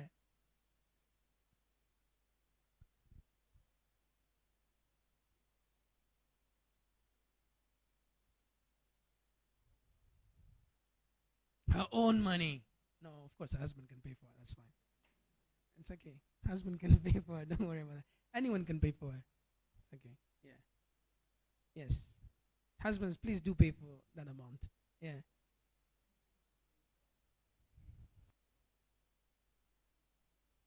Yes. In Mecca, not even in Saudi. And it has to be fed to the poor people there. That's why I'm saying this issue is very, very... Okay, so one of the easy things in our times is that, you will always get organizations, you'll always get... Even if you go to McDonald's, they have a penalty fee section. Literally, they have a penalty fee section. They'll say that it's half a sa', including these burgers, pay that amount. Now, whether they give it to the poor people, we hope they do. Okay? Of course they do. Bi'idhnillah they do. But, just to be careful, you have booths of the government everywhere. In the mosque, in Mina, they stand. They will always take that money, and they will do it on your behalf. But just make sure you don't get into that. It's not something difficult. It's just 2-3 days. That's it. Really, you cannot survive without all that? You can. Yes. Yes, mother.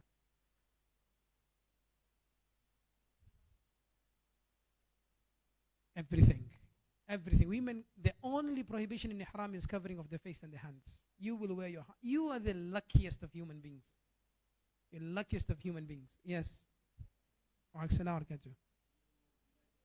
And also take your caps. Man, once you're out of Ihram, you will need a sun hat. Take your caps, take your shades, take your sun creams if you need that. Take everything. Good shoes, take all those essentials.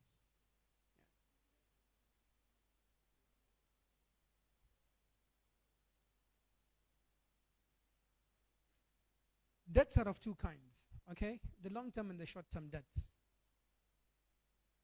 Long-term in the sense that, you're paying on a monthly basis, and that's the agreement that you have with the creditor, and it's okay.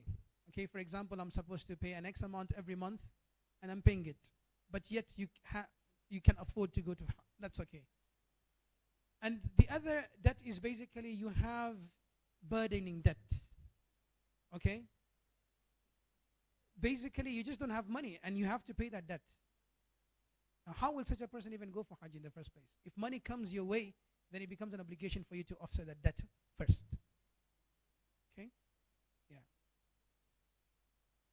Yes, brother.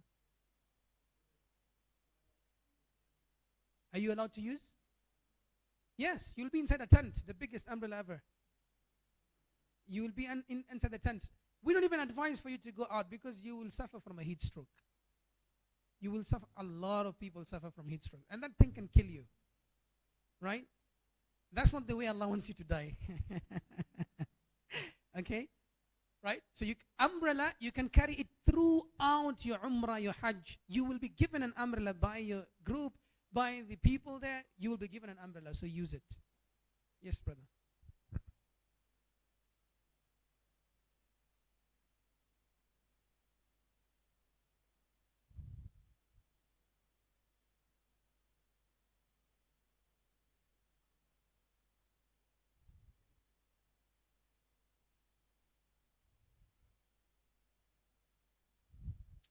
There is no explanation.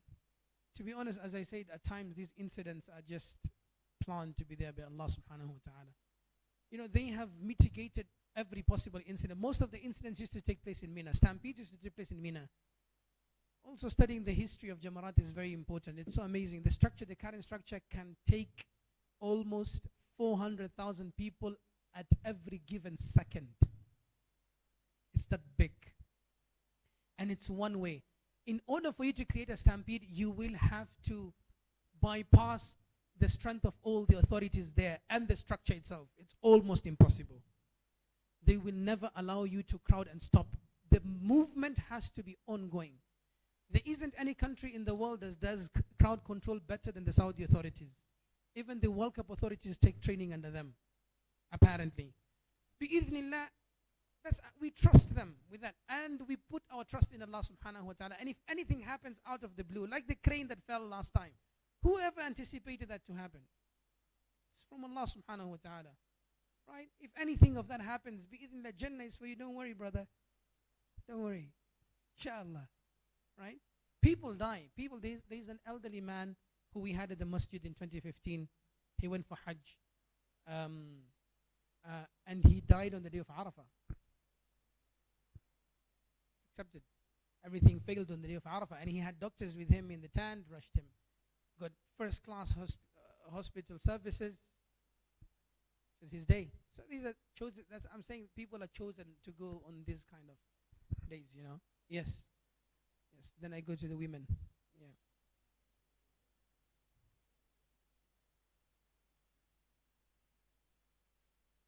No. It's not an obligation, right? So you have to do it from whatever you're putting on your ihram. It's before the miqat, definitely, okay? So you put on your ihram, then you pray the 2 rak'at. Or before, you pray an obligatory prayer, then you put on your ihram. There's nothing obligatory on that. The ihram is valid with or without the salah. Yes, sisters, anyone? Anyone there? Sisters have all understood, no questions. Those are the type of students we want. Yes.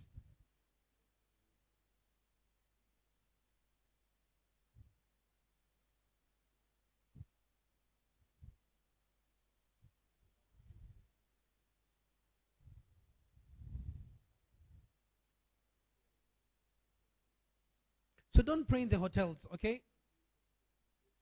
Yeah. The haram is quite big. Even the hotels are within the legislated zoning of the haram, okay? Those front hotels. The scholars do not advise people to pray in the hotels unless the rows get up until there. And in Hajj, it will get up. In fact, even in Umrah now, there is nothing like off and on season. It's fully packed. It's all gets until. So if you cannot get into haram, whatever you pray, inshallah, that reward is for you. In Hajj, they put speakers connected to the haram beyond 1 kilometer. You can see a masjid next to you here, and people are following the salah of the haram on the streets through those mic speakers. Very strange. Yeah. Yes. Yes. I think we're done. We're done.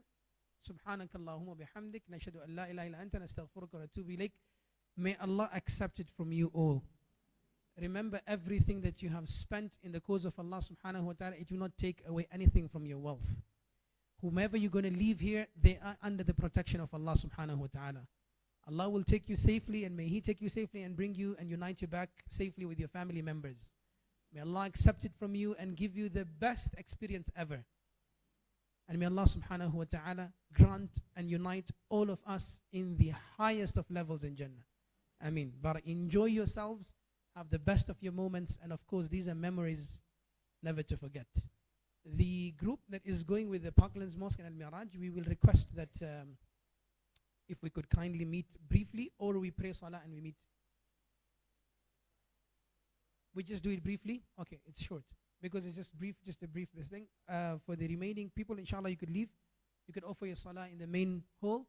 And for the ladies, it's just a cross. Just a cross. Jazakumullahu khairan for your patience. Barakallahu fikum.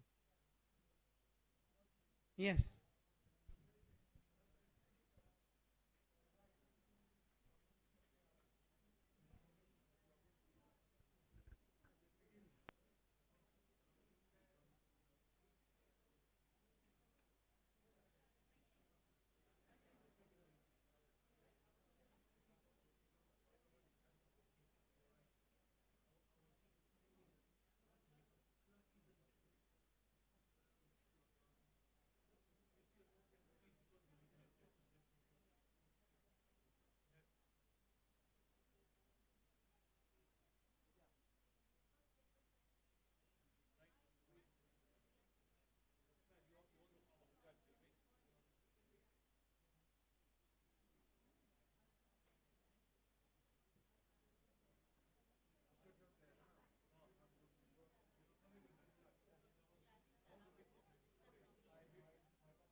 Assalamu alaikum wa rahmatullahi wa barakatuh.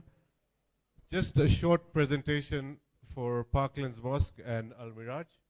I'm going to go through it very quickly because a lot of the stuff has been covered by Sheikh Abdul Rahman.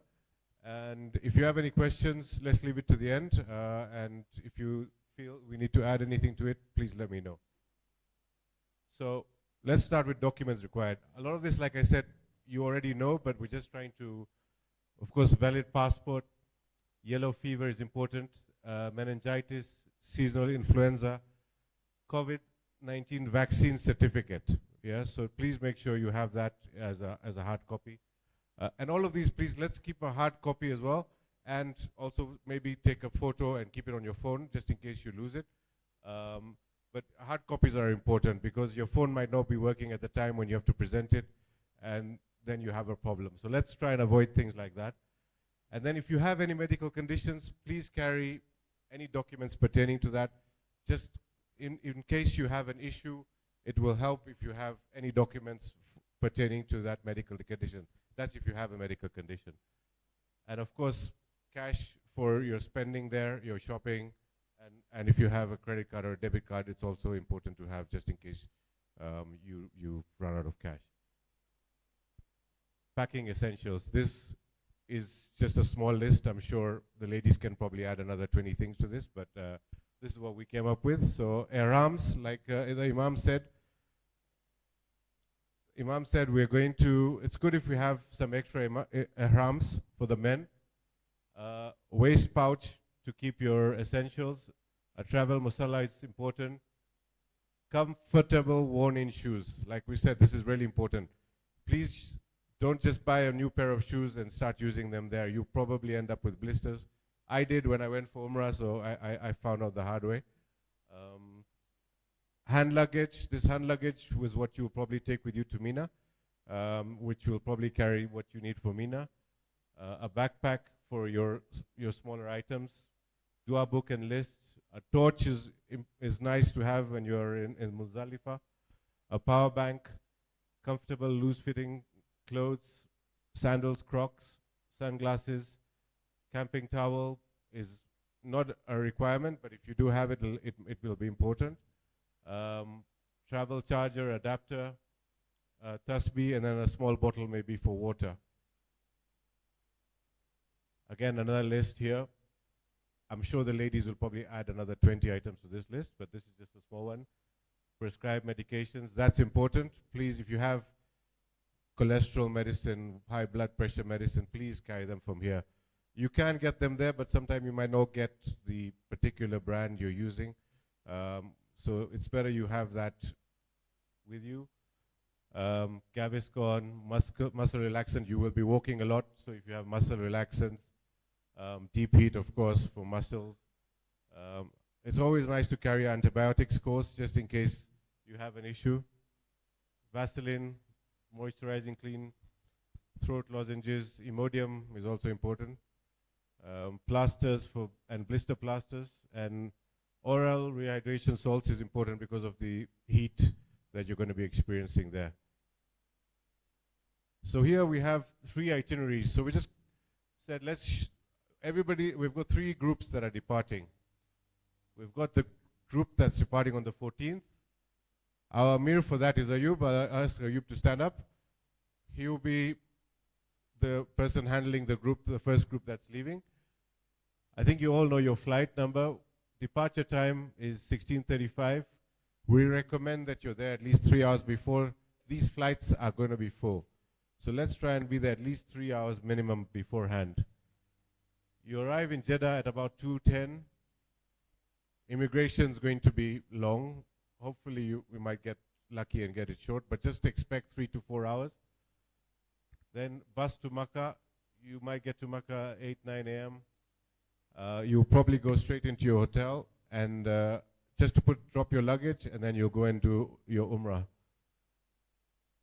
18th, Salim is going to be departing on the 18th. I think you all know Salim. Most of you have been speaking to him. He's the tall gentleman. You can stand up so we can at least... He's actually the overall in charge. So if you have any problems, don't come to me or Abdurrahman, just go to him.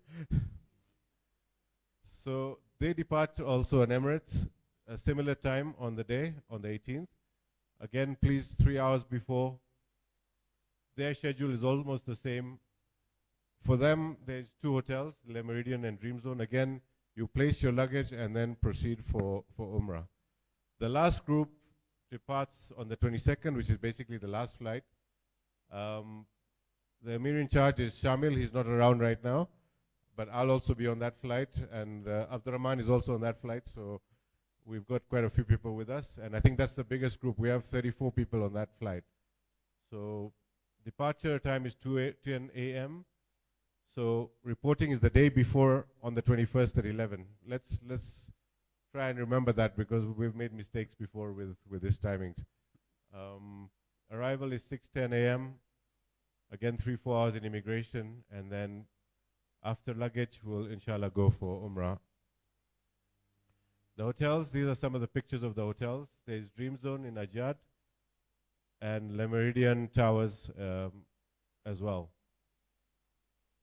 Now, this, Imam has already gone through this, but just for people to get a perspective of the dates. 25th of June is when we proceed from Makkah to Mina that evening. The 8th of Dhul Hijjah, which is the 26th of June, we'll spend the day and night.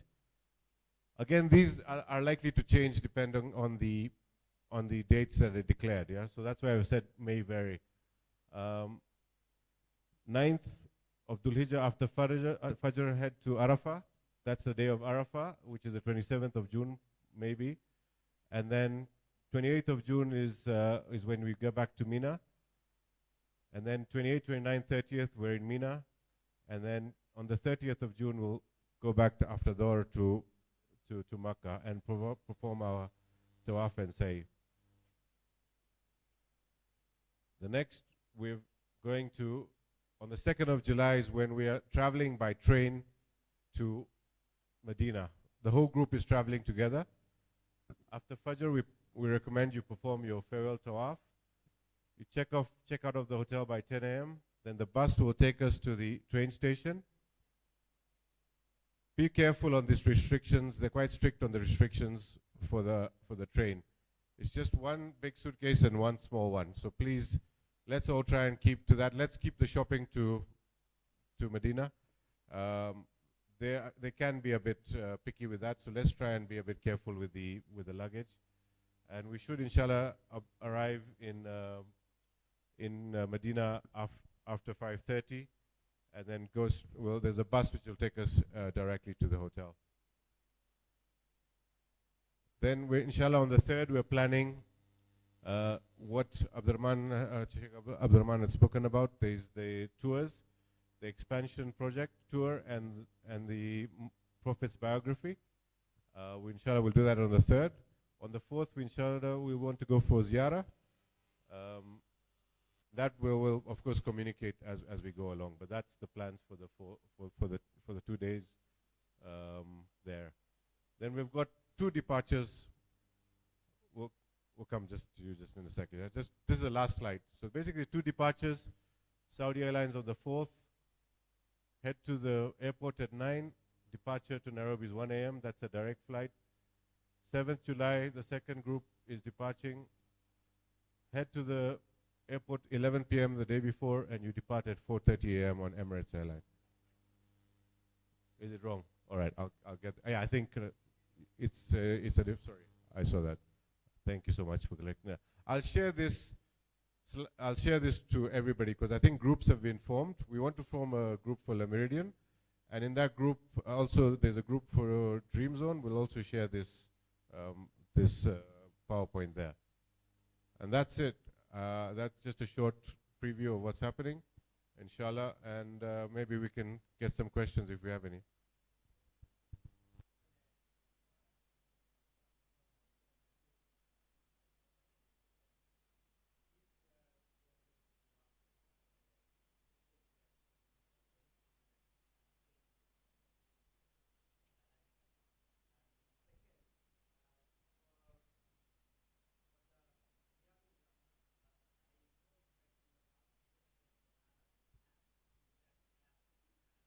Well, the app is called Nusuk, and we will not know until we go there whether it's actually working.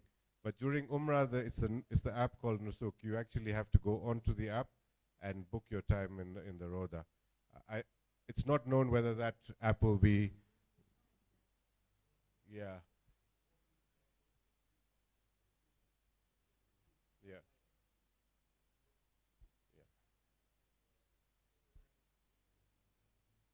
So we'll apply as groups. I think that might be easier. But otherwise, by the time we get there, we should know what the procedure is. And the other question about walking, there is a train they were using here, wasn't it? From Mina, from the tents in Mina to Jamarat. So hopefully that should reduce the walking that you're looking at. But it is a one-way system, so you will have to just follow the one-way system to get back to your tent. So the walking will probably be quite substantial. Abdurrahman, how far is it from about 4 kilometers, yeah? 4.5 kilometers. Yeah, so about 45 minutes of walking from the D tents to Jamarat. Yeah, because you have to come round all the way. Any questions from the ladies? 8 tents are very close. The only thing, again, with 8 tents is it's very close to get there, but sometimes, because of the one-way system, you actually have to go quite far to come back to the tent. So they're actually very close to Jamarat, but then because of the system that is there, you might have to walk quite a bit to get back. So I think that was basically it. Inshallah, what I would request is, can you please, Salim is going to form 2 groups, yeah? WhatsApp groups. We want to form them now, and we will now be posting more information as we get it. The Dream Zone group is already there. We're going to make another group for Le Meridian. Inshallah. Okay. Shall we get the numbers? Okay. So for the Le Meridian, can somebody just get a book and we can just put the numbers there that want to be added. All right, Jazakallah. We'll pray our salah here, inshallah.